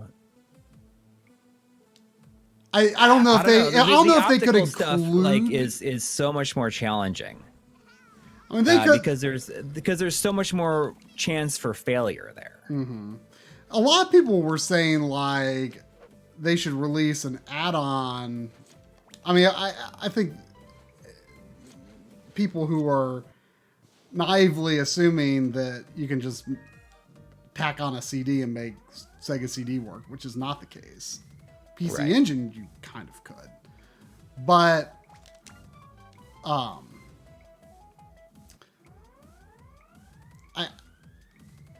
people have an interesting idea that why don't they just make it with like an empty drive bay, and you know, you buy your own hard drive, and that way you can just replace it. And that's an interesting idea. I don't know how viable that is, but it would be hard to make that look as attractive as right Analog tries to well, it could be one. I mean, yeah, I mean, but they could make it that you could buy extra drives or something like that directly from them. Yeah, but then, you know, then longevity is a concern. Because I think a lot of people buy this because it's like, oh, I want this to be like the Sega Genesis is going to last me for the rest of my life, you know? Yeah. I mean, PS1 is certainly a possibility. I mean, in terms of popularity... in terms of popularity, PS1 is the next logical step. Yeah, it's the only one that can really compete. Yeah. I think with what's already been done. PS1 would be very interesting, but the optical drive just adds so much more. Well, it adds an unknown element to it for exactly. Sure.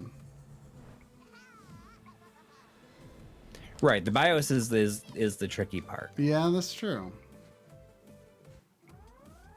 And I don't know if that's something that Kevch's skill set is tuned to coming up with a workaround for, or if that would need to be someone else's responsibility. Yeah. I have no idea. I don't like this boss.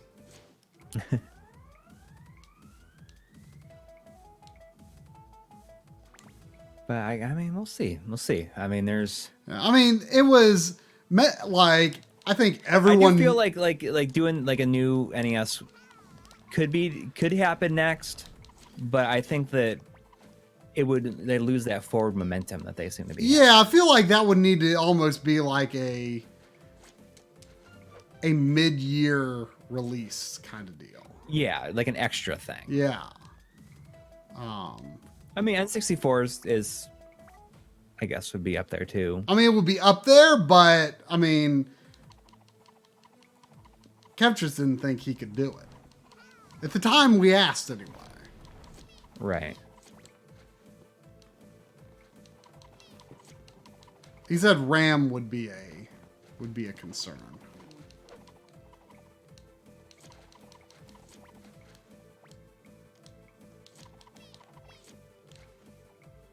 Okay, I think I've got him figured out.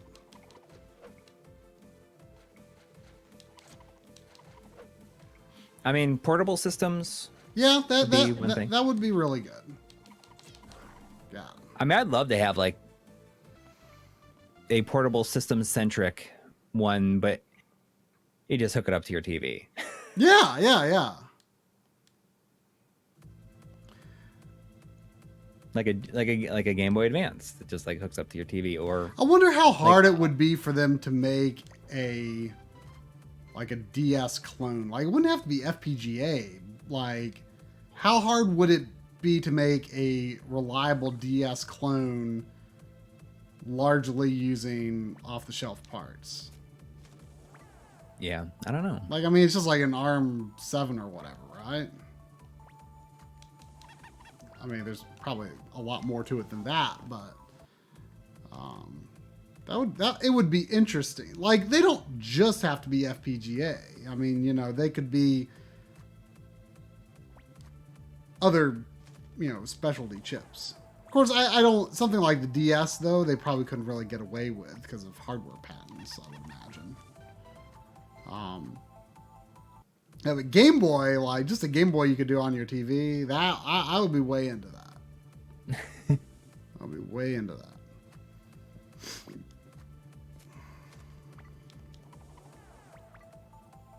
It'll be interesting. Yeah, it's definitely an unknown. I mean, Genesis was like, duh, of course it's gonna be the next one. It was no surprise at all. I'm looking forward to see what's going to happen with the DAC. I mean, the DAC is something that we didn't think was even going to happen. And the only reason we do know is happening now is because it was mentioned in the manual. Yep. There wasn't even a lot of attention drawn to it in the manual. It's just like, oh, it's coming. Yeah. Yeah, that's definitely a pretty big deal.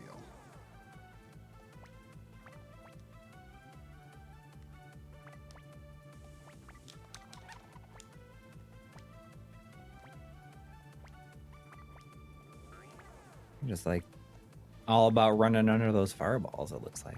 Well, it's more of a mistake than anything. A mistake I had to commit to once I started.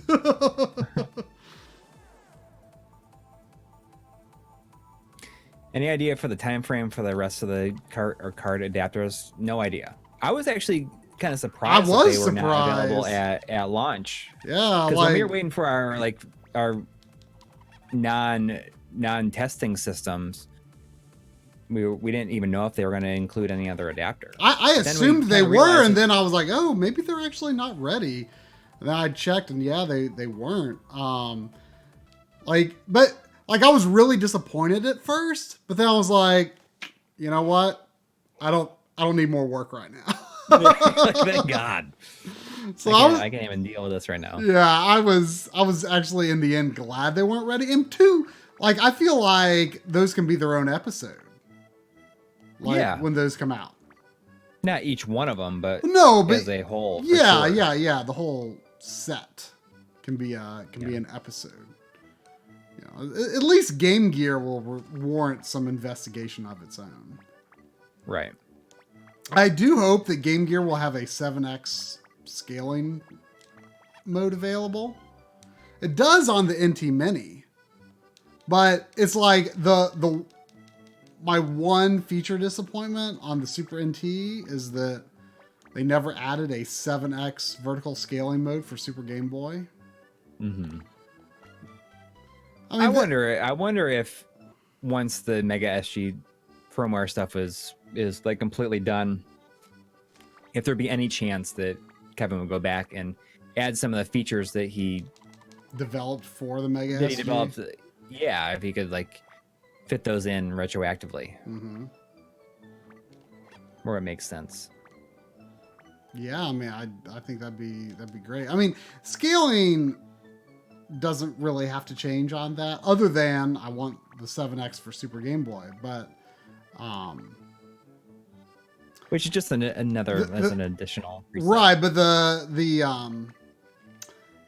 scaling for Super Nintendo games is totally fine as it is, because I mean they're almost all 256 pixels, whereas Genesis is like this mixture. I hate the seagulls.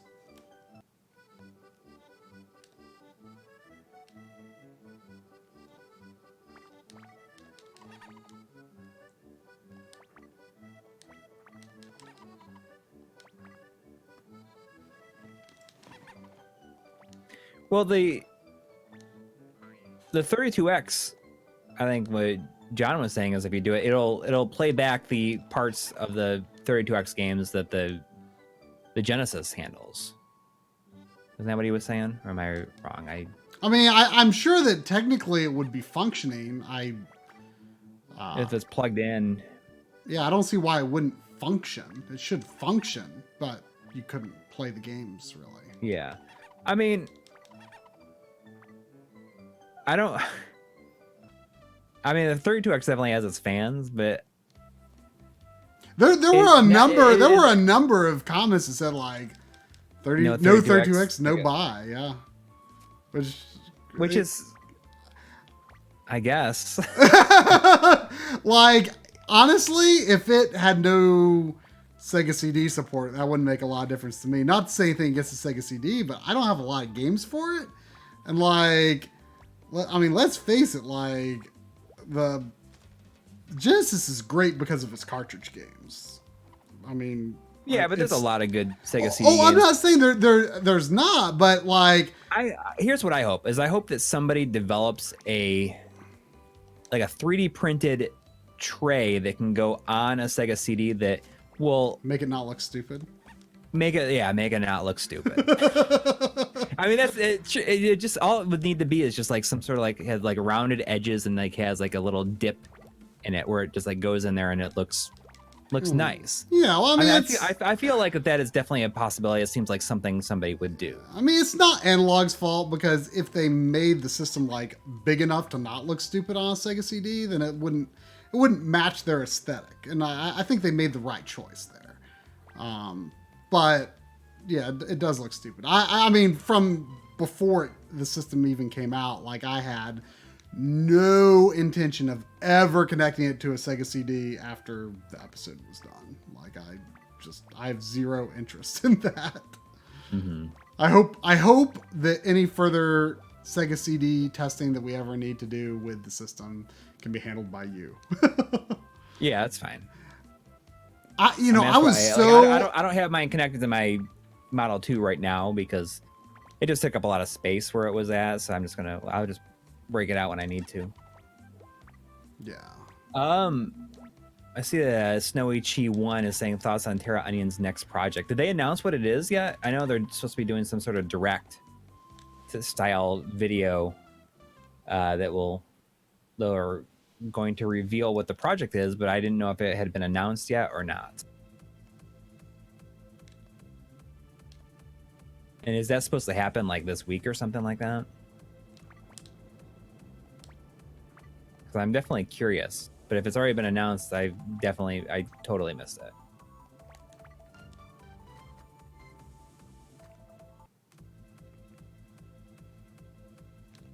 It would be cool if it's a Sega CD ODE. Like, if that works with the Mega SG, I mean, that would be huge. Yeah. And it was, like, just real tiny and just, like... But the thing is, a Sega CD ODE wouldn't just be a Sega CD ODE unless it connected to... Unless it was something that, like, replaced the drive on an actual Sega CD, because a Sega CD is a system unto itself. So it would need to include an entire FPGA Sega CD. Right. It wouldn't just be an ODE. Exactly. But if that's what it ends up being, I'll be very impressed. But also, I mean, you know, something you'd have to take with a little grain of salt, because they have never produced something on that scale. Whereas we know Kevtris has. Right. But I think they could. I think it's very possible they could do it, which would be great.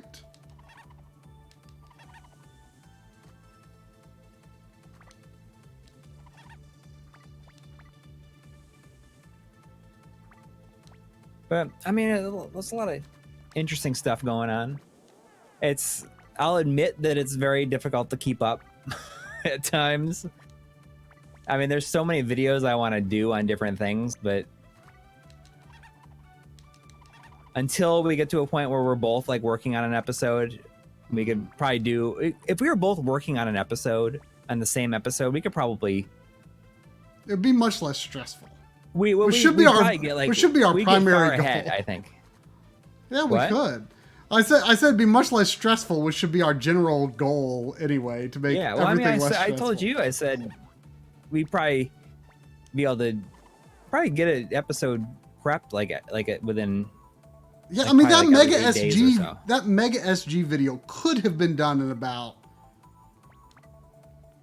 6 days. 8-ish days, 8 to 10 days realistically, probably. Yeah, which is crazy to think about. Yeah, and that's like working a lot of like all day long. I mean, before I went on my trip and I knew I had to get this stuff done, I was editing for, I think, like Sunday after the script is locked, like between Sunday, Monday, Tuesday, I was editing, I think, like I was up until like 4 a.m. and waking up at 7:30, like all 3 of those days. Oh gosh, I didn't know you were up that late. Oh yeah. Wow. Yeah, I mean, yeah, and I was working essentially all day for 2 weeks straight. Yeah. No, I mean, I was like sleeping like 3 or 4 hours a night because I had to be up, to get the kids off to school and everything, and then. I don't know how you did it. I mean, I didn't have a choice. I got full nights of sleep, but I was doing it for 2 weeks straight. It was tough. Yeah, but if I didn't have to go away for 5 days, we could have got done in 2 weeks working normal hours. Yes. Oh wow. That was actually, like, he gave me a crazy long opening after he got to the left side.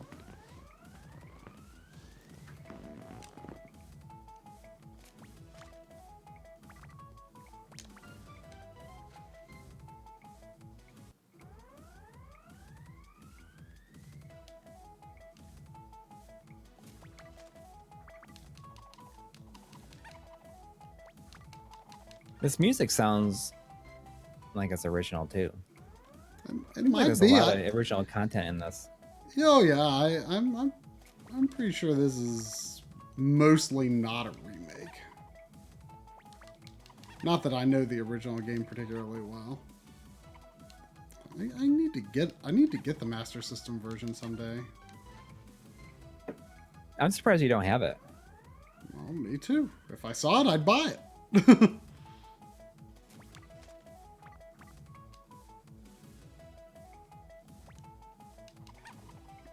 I just noticed that when I'm standing still, he has no ear, and then when I'm moving, there's like a little flesh couple of pixels just like pop out of his hair. I thought you said there's a flesh pit. Flesh pixels. Oh. Do you see it? Like his ear kind of peeks out when I'm moving, but when I'm standing still, he has no ear. I'm gonna start calling my ears my flesh pit. I mean, accurate, I guess. That's probably a dirty word in some parts of the world. Yeah, I'm sure. We're going to be covering the Sega Genesis Just like a Just Mini when it comes out. Yeah, I think so. Unless it doesn't have ghouls and ghosts on it, and then I won't even bother with it. It's got to have ghouls and ghosts on it. That is my number one must-have game on it. I don't even have that game. Not the Genesis version.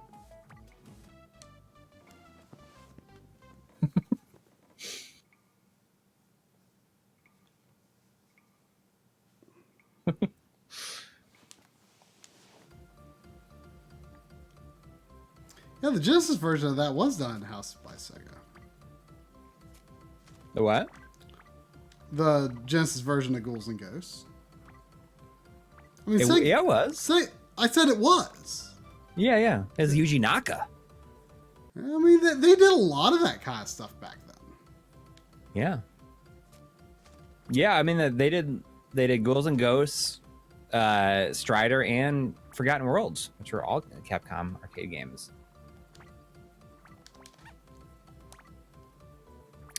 I mean, there's definitely more RGB stuff in the works. There's always stuff being thrown around. There's nothing in production right now. Okay, so when you see that flower, that means that dude's gonna start running from behind you. I remember. Just so you know. I remember that from Drum Plane Adventure Island 2. Now, they seem to be much more of a thing in that game than they are in this. Like, I've only seen a couple of them. Yeah, he's kind of appearing a little bit late. There was like one. There's no invincibility after you lose that skateboard, is there? There may not be. There normally is, I guess. 57 Rai is asking, how do you guys feel about Yuji Naka and Sonic Team Saturn games, Knights and Burning Rangers? Knights is awesome. Burning Rangers, I haven't spent enough time with to really have a super educated opinion on it. I feel like it was extremely ambitious for the platform. I don't. Which game is runs? Which game is that? Is that the Firefighter game? Yeah. Okay. For some reason, I didn't think that was a Sega game. Yep, it's the Sonic Team game. I don't know much about it.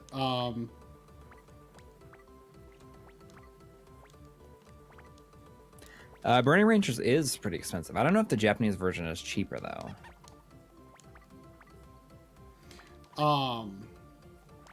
I like Knights. I wasn't sure if I was going to like it, but I did. We have not done a video about the DC HDMI. We're trying to include that in a Dreamcast RGB episode, and we're kind of waiting. We feel like the last thing we're waiting on to do a comprehensive Dreamcast episode is the HD Retrovision component cable. So that's. I mean, if we ever did a video where bringing it up would be relevant before then, sure it would be in some. I mean, well, heck, it made a brief appearance in the Mega SG video. Right.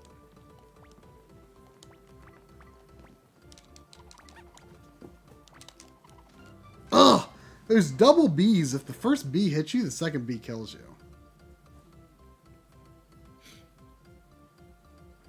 Yeah, Bum Tree. Ghouls and Ghosts is probably my favorite Genesis.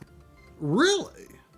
I mean, I've gone back and forth kind of just like thinking about it, but I just, as time goes on, it's a game that I feel like I can just play over and over and over again, and I've felt like that for a long time.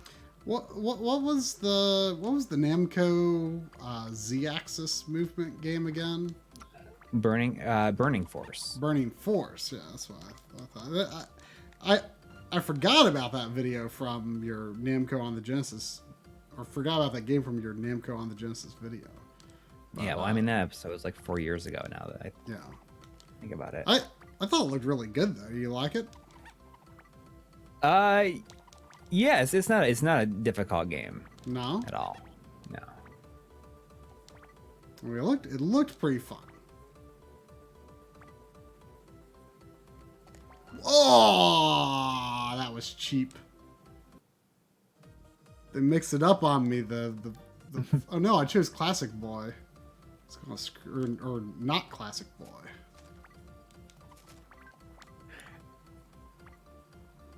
I mean, like, the idea is that we wait for the HD Retrovision cables, but if not, I mean, we're not gonna wait forever for them, obviously. I'd like to do Dreamcast this year at some point. I agree. Like, Dreamcast it needs to happen this year. It's probably the most wanted one at this point, I would say. Yeah.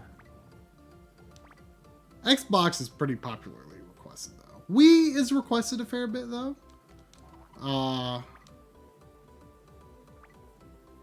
Which I want to do Wii soon just because it is very doable at this point. Mm-hmm. Especially with all the work that I put into learning about GameCube stuff at the end of last year. You know, I feel like a significant portion of the research is done now because their video characteristics have a lot of overlap.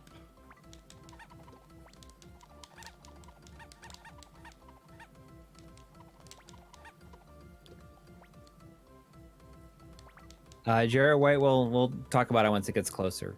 About the borrowing the official Dreamcast VGA box. Oh yeah. I think we know a few people that we might actually be able to borrow from. That's definitely an essential thing. Yeah. I agree, Bumtree.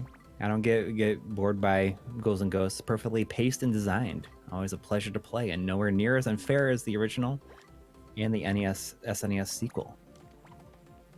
Well, I definitely want to get it.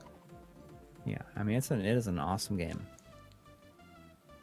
I'm sure you would laugh at how I play it though, just because it's like so burned into your brain. Yeah, I would laugh at it. But I don't know. You laughed at Revenge of Shinobi. Revenge of Shinobi. Yeah, but I mean, that's another game that I need to get around to revisiting that. That's a game that I need to do on the lunch break streams. Yes, which I think we'll be doing this week. Yes.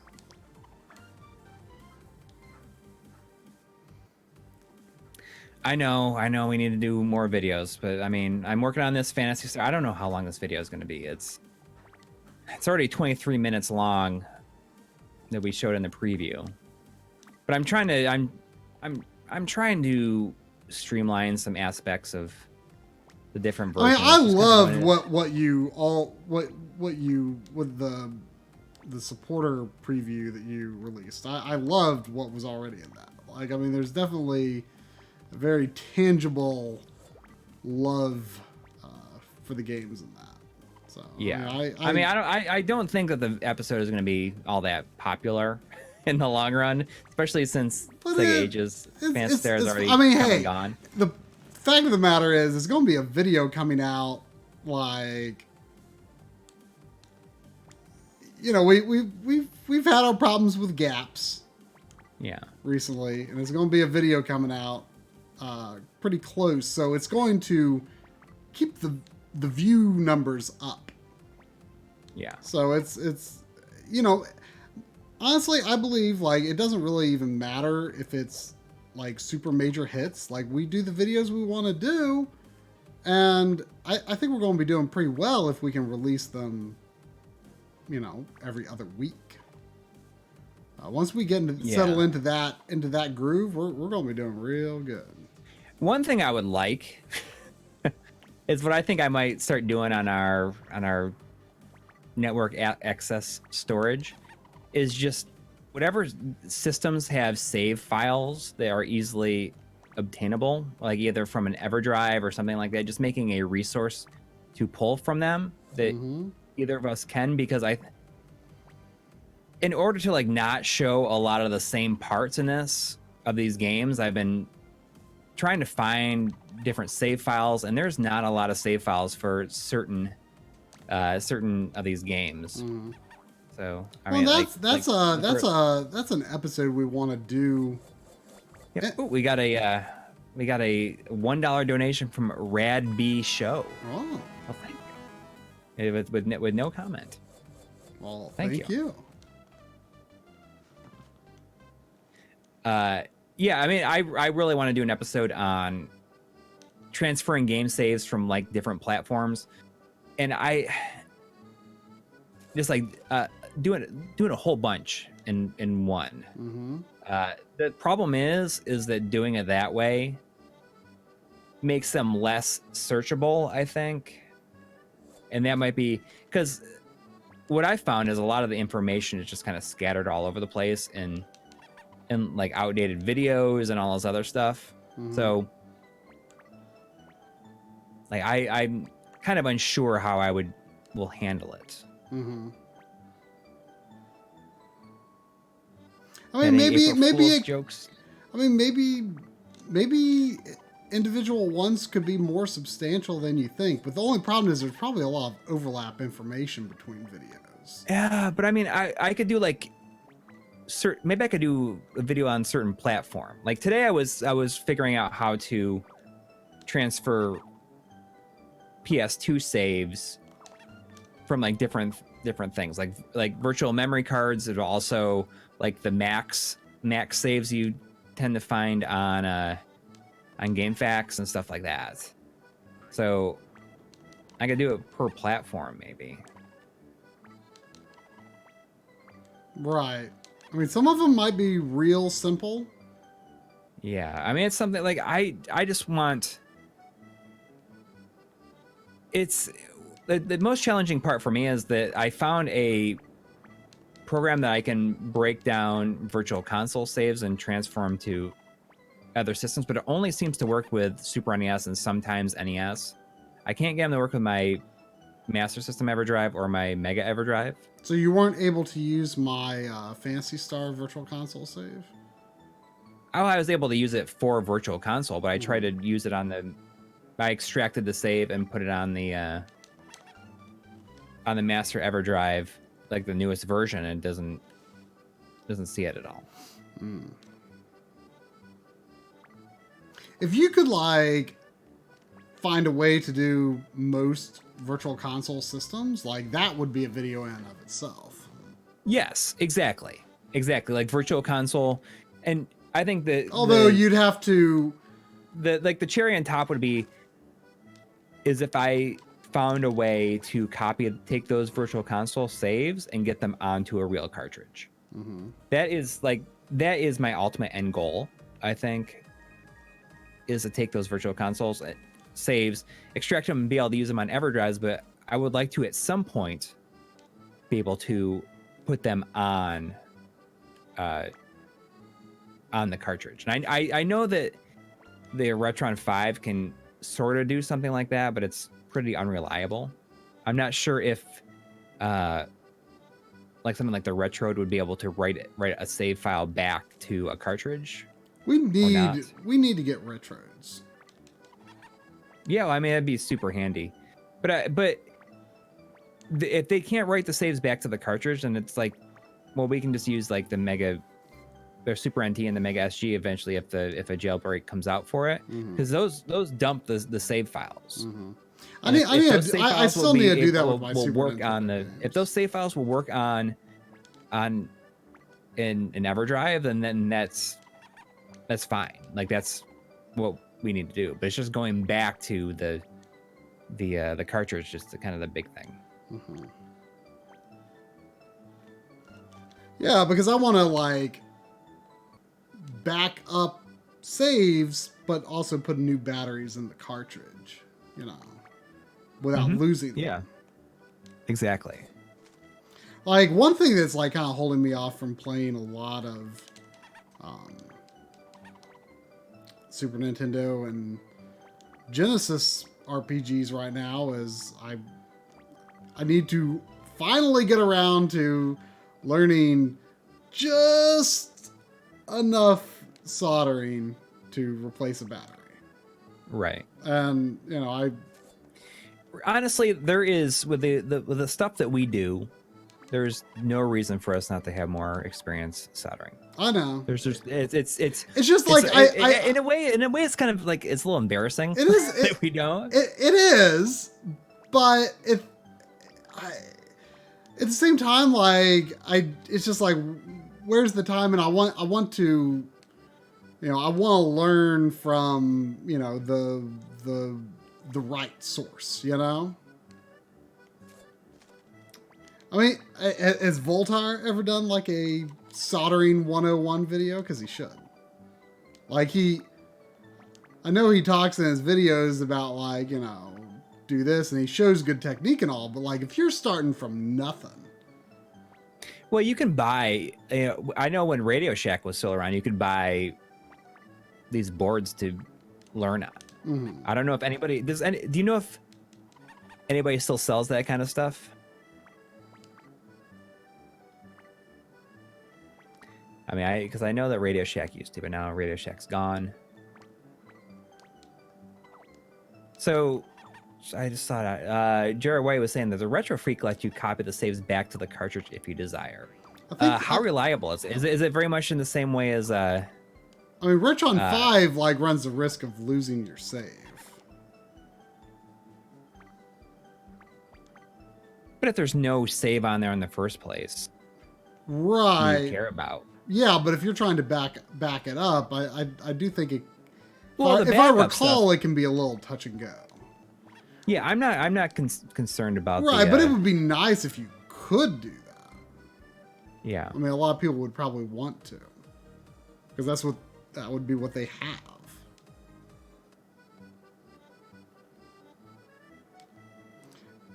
Like okay. Well, Big Stressor saying just get a broken PCB to practice on, and you know what? You are absolutely right.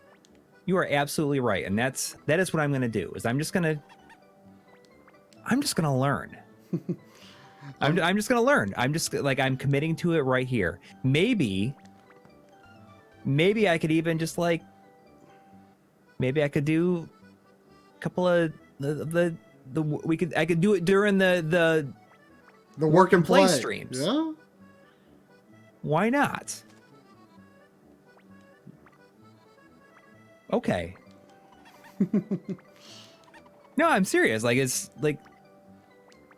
Yeah, I mean that's a good. Somebody's just gonna say like I can do it. I'm gonna do it.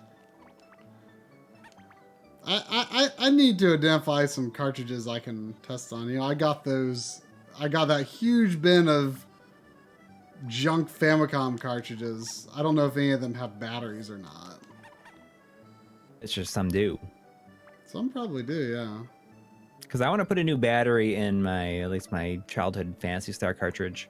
If I put a new battery in my childhood Phantasy Star cartridge, I would probably play through the entire game on it again. Well, I mean that's like right now I'm just kind of like at this point in this place where I'm like I don't feel comfortable even if like my cartridge has saves now. Like I'm not comfortable starting a Super Nintendo RPG or the Genesis Phantasy Star games right now without a fresh battery, Mm-hmm. Got another $1 donation from Rad B Show, and then he followed it with a comment. Like he says, "Not sure why it won't let me attach my comment to a super chat, but YouTube is giving me 2 of these for free, so they are your guys. Keep up the good work. We will be lost without you." I don't know. I don't know about that, but like, what do you mean that like YouTube they give you like is it almost like how Twitch gives you like you can donate subs or something like that? You can donate like yeah, you can subscribe to somebody else for somebody like as a gift or something like that. I'm not sure how it works. Is okay, so if Flux is needed, is it expensive? And like, how do you use it? Like, I just don't even know. See that's the tough thing to me. Like, people don't talk in like clear terms of like where do you start if you just don't know nothing. Don't know nothing. Well, listen, but yeah, I understand, but maybe that's what we need to do. We can do a video like that. Well, I want to do a video like that, but I want to also make sure I'm right. You know? Well, we certainly have the resources. Yeah.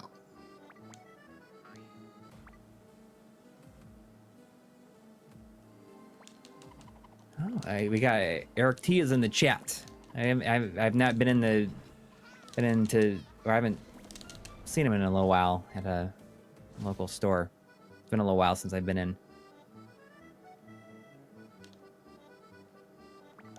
So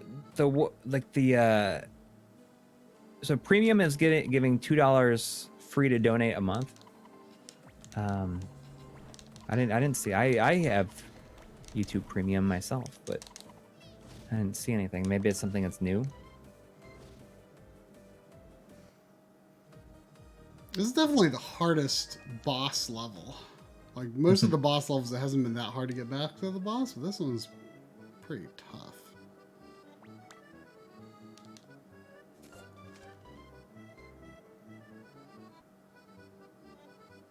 But I think I'm also going to do the Bloodborne thing on the Twitch channel as well. Yeah.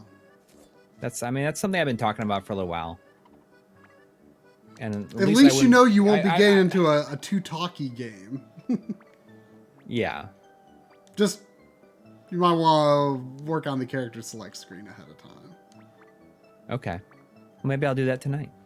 Someone tell Coury what starting class he should choose in Bloodborne. I forget how it works. Like each class like has a gift or something. I remember in like the Dark Souls games, like, or at least the first one, I think people recommend the one that I think it started with a key, maybe, or maybe that's the one they didn't recommend. I can't remember. It doesn't matter that much in the long run. And then there's like a couple of weapon types that you can. I don't think you choose the weapon type when you immediately start the game, but I think when you kind of get to the hub area, you choose a weapon. I very much had a favorite, but I will let you decide for yourself. And you have to, once you choose at the beginning, you got to commit to it. No, I don't think so. I forget if there was like skill points that went into weapon types or not. Yeah. Oh, really quick. I see that a Retro Systems collectioner is saying, I'll just mail you my Neo Geo AES and you can fix that live stream. I've tried every modder and I know nobody wants to fix the freaking thing. On a totally separate note, Try is kind of in the market for purchasing, like finding and purchasing a Neo Geo AES. AES? What? Yeah, I thought that's what you wanted. You wanted a AES. Oh, right? is that what the flash cart is going to work on? Yes. Oh, well, okay. AES is like the actual console version. So if anybody is selling one, I mean, or is looking to sell one, please get in touch. I mean, when you're saying that, I don't even know how much they're worth. Well, that's the thing. Is like, I mean, when you were talking about that, I thought we were talking about an MVS flash cart. When no, one of them is going to be a MVS flash cart. Oh, okay. I was confused. We got a $5 donation from Mitch B, who says, spent the weekend lugging around PVMs and TVs for playthrough conventions in Raleigh. Oh. Did a panel and RGB, both of you came up a lot. Well, gosh, if I had known that was such a thing, I would have gone. I mean, you know, I live in North Carolina. I mean, it's like a 2.5, 3 hour drive to Raleigh, but I'd go.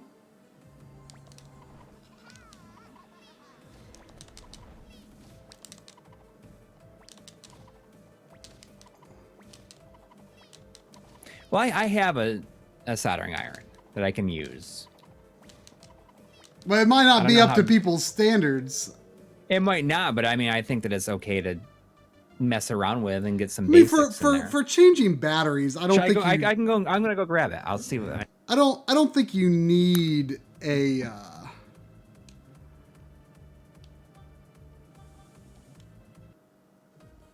I mean, I don't think you need a temperature control soldering iron to change batteries.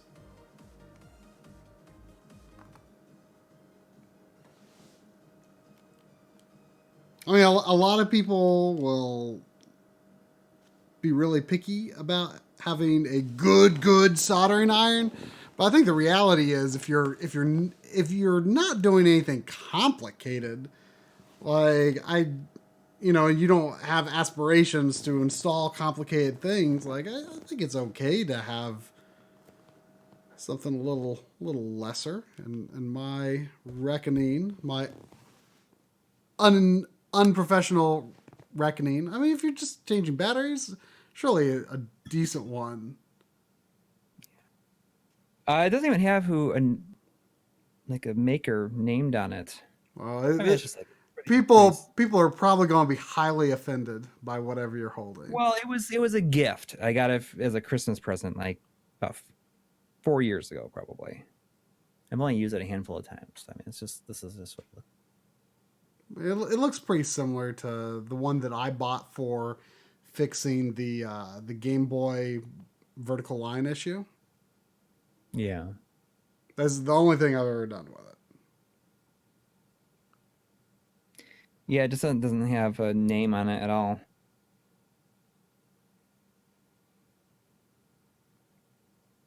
So Starts with batteries. You'll most likely want to do more. I don't know if I'll want to do more. yeah, well, that's what I want to do. Is I want to at least just start with the battery. I want to change the battery in my childhood Phantasy Star. I mean, I could not be a surgeon. I mean, I definitely feel like I don't have like a very precise. You got to believe. Yeah, I mean, at the end of the day, though, like I don't know if I have that much personal interest in really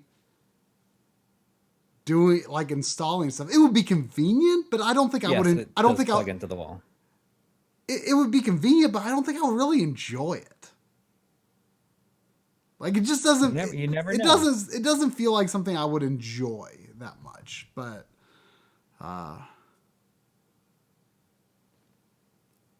you can kind of see behind me. I added a new shelf back there. That's just PlayStation stuff. It's all PlayStation stuff, and then the main shelf is now all Nintendo stuff. Then over there, kind of behind the PVMs, is the everything else, which, sadly takes up, or thankfully maybe, takes up much less space. It's, Sega,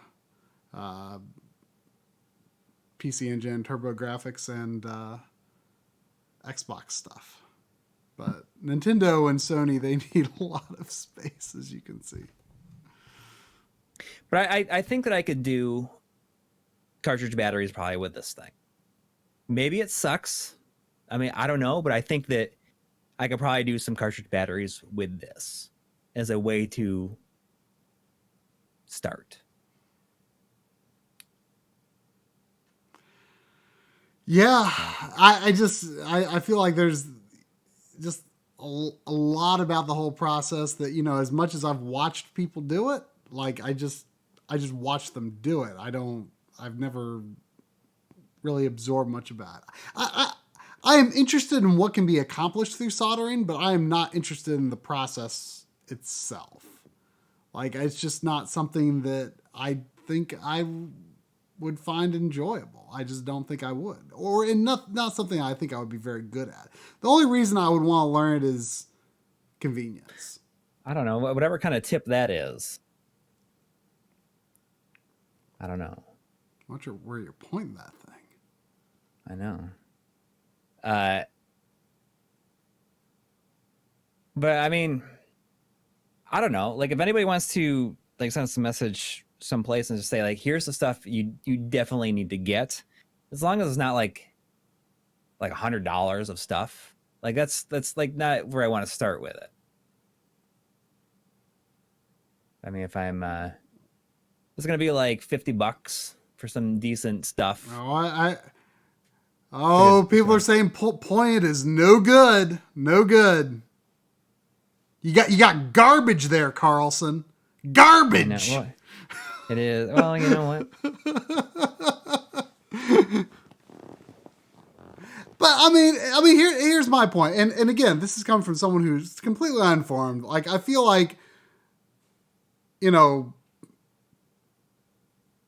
there are things that a basic iron are probably totally suitable for, but because they aren't up to higher end jobs, people are just no. But and maybe I'm wrong. Maybe you're completely right. Maybe you're completely right. You got to have the best iron in the world to do a basic battery swap. But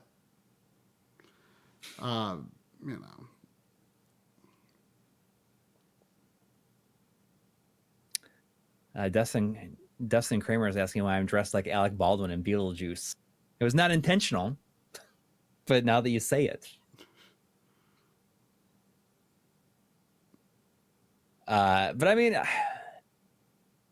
I think that if anybody wants to like send an email to us or like message us on like Discord or wherever, like if you're like on there, I don't know, like just like send us a message, maybe tweet like a DM on Twitter, then and you can recommend like the stuff that I need like to start out with. I mean, this thing, it's pretty annoying that like it has this like really crappy like little metal thing that I got to balance it on, and I feel like the cord is not long enough, all this other stuff. But I mean, here's the thing though. It's not just a list of things that you need to get started. It's like understanding how to use those things together. You understanding the technique and how to avoid, making mistakes. I mean, obviously a lot of that is experience, but right. And I think the key is like I'm not going to spend hundreds of dollars right out of the gate. Yeah. So. But I mean, I just like a handful of stuff. I mean, I'm sure just watching some of Voltar's videos are helpful. Yeah. But I'd be curious. I'd be curious if he has a video that's just really good at explaining the technique for beginners. If he doesn't, he should make that. Yeah.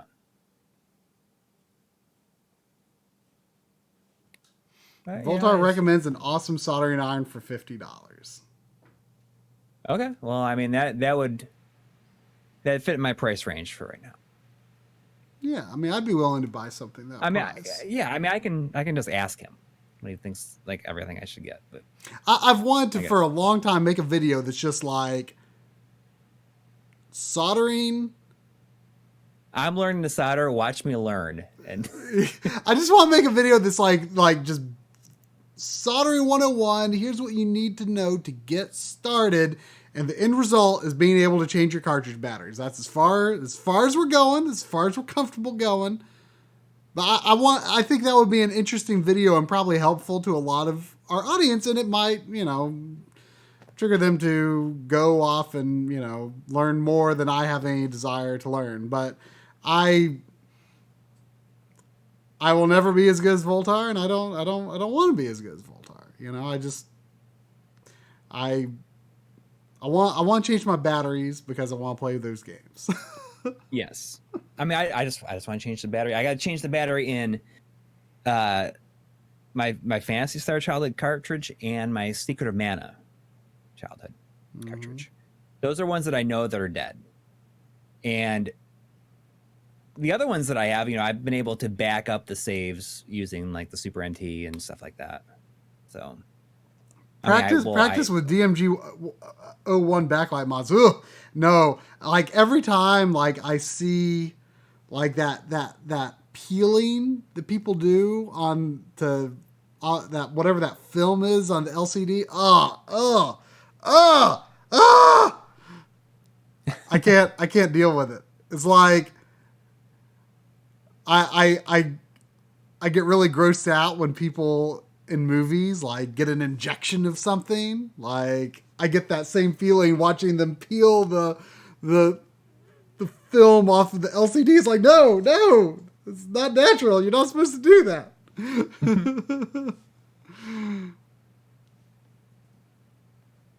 Like, backlight modding sounds like a horrifying process to me. It sounds like so unnerving. Well, either way, I'm going to make the commitment to do it. The other consideration too is, you could install a battery terminal and just slot the battery into it, and then you'd never need to solder in that card again. Well, that's the idea. That's kind of what I want to do. I don't know where you buy those, but I remember I showed a friend's copy of Super Famicom Mario Kart. Yeah. And I opened it up, and it was in there, and they're like, "Whoa, where'd you get that?" I'm like, I didn't even look closely enough inside the cart. Like, I was looking at the ROM, not the battery. I didn't even think of it. Did you see I'm not sure if it's like completed or not, but Voltar has tweeted about it. These the non-destructive like ROM replacements or whatever for games where you can like burn like fan translations on it, and it just basically kind of goes right on the back, and it doesn't you don't have to remove anything. You don't have to remove the old ROM? No, it just like goes on it.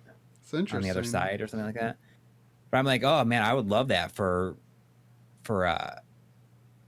Monster World 4. Like, I would definitely put the Virtual Console version onto my Japanese cartridge then, I think. See, I don't know. I don't know. Like, there, as much as it's something I've been thinking about a lot lately. I'm going to I'm signing up for some Japanese classes this summer. See, that's more interesting to me. Learning Japanese is more interesting to me than learning soldering. But even though it's surely probably a lot harder, but it's more interesting to me. It's more appealing to me. It's a skill that I would like to have at least at a low functioning level. Like, something I've thought about a lot lately is, as much as I like fan translations, and as much as I have, like, over the years bought a bunch of Super Famicom carts and Famicom carts with the intent of like playing the fan translated versions on an EverDrive or something one day. I've actually done it with one game. I played Seiken Densetsu 3 with the Super UFO. Like, and I've played other fan translations, but that's the only one I've finished. And I feel like what's holding me back there is just like this feeling that's like, it's, you know me, I'm not as big of an EverDrive user. I acknowledge they're handy. A lot of the Mega SG video was made a whole lot easier thanks to EverDrives. But there's still, it's just when I play a game, I want to be using my cartridge, and I feel like that's part of what's holding me back from playing fan translated games. And I feel like if I knew Japanese at some point well enough to play most 8-bit or 16-bit RPGs, which, that might be difficult. I don't know how far I'll be able to get, but I feel like that would motivate me so much more to play those games than using fan translations. Much as I respect fan translations, like it's just still this like little thing in the back of my head that's just like, but it's not quite the real thing. Well, I mean, in terms of stuff like Monster World, where it's an official translation. Oh yeah, I mean that is very cool. I wouldn't modify, even if it's non-destructive though. I mean, that's an expensive game. I just don't know if if you could just take it off whenever you wanted, there'd be nothing lost. Yeah, but it would be desoldering and all that. I don't know how I don't think it's intensive. I think it's supposed to be really, I don't know. really I'd be curious to see it, but I don't know if I would do that. Well, I'm open to the idea. We'll see. All right, so is that gonna do it? Is that gonna do it? I'm gonna get back to work on this Fantasy Star episode because I'm starting to feel a little panicked. If I'm gonna get done this week. It's gonna be fine. It's gonna be fine. Yeah. Get as much done as you can before your kids get back home. Yeah, that's the idea. I mean, I got 2 days of like just solid working on it. Yeah. So, Well, you just need to have this perspective like I did with the Mega SG. Like it's just it's gonna happen. You aren't even entertaining the idea that it's not gonna happen. You already did something way crazier, getting as much done on the Mega SG video as you did. So yeah, that's true. All right. That's true. All right, we'll see you soon. Good See you night. next week. Good night.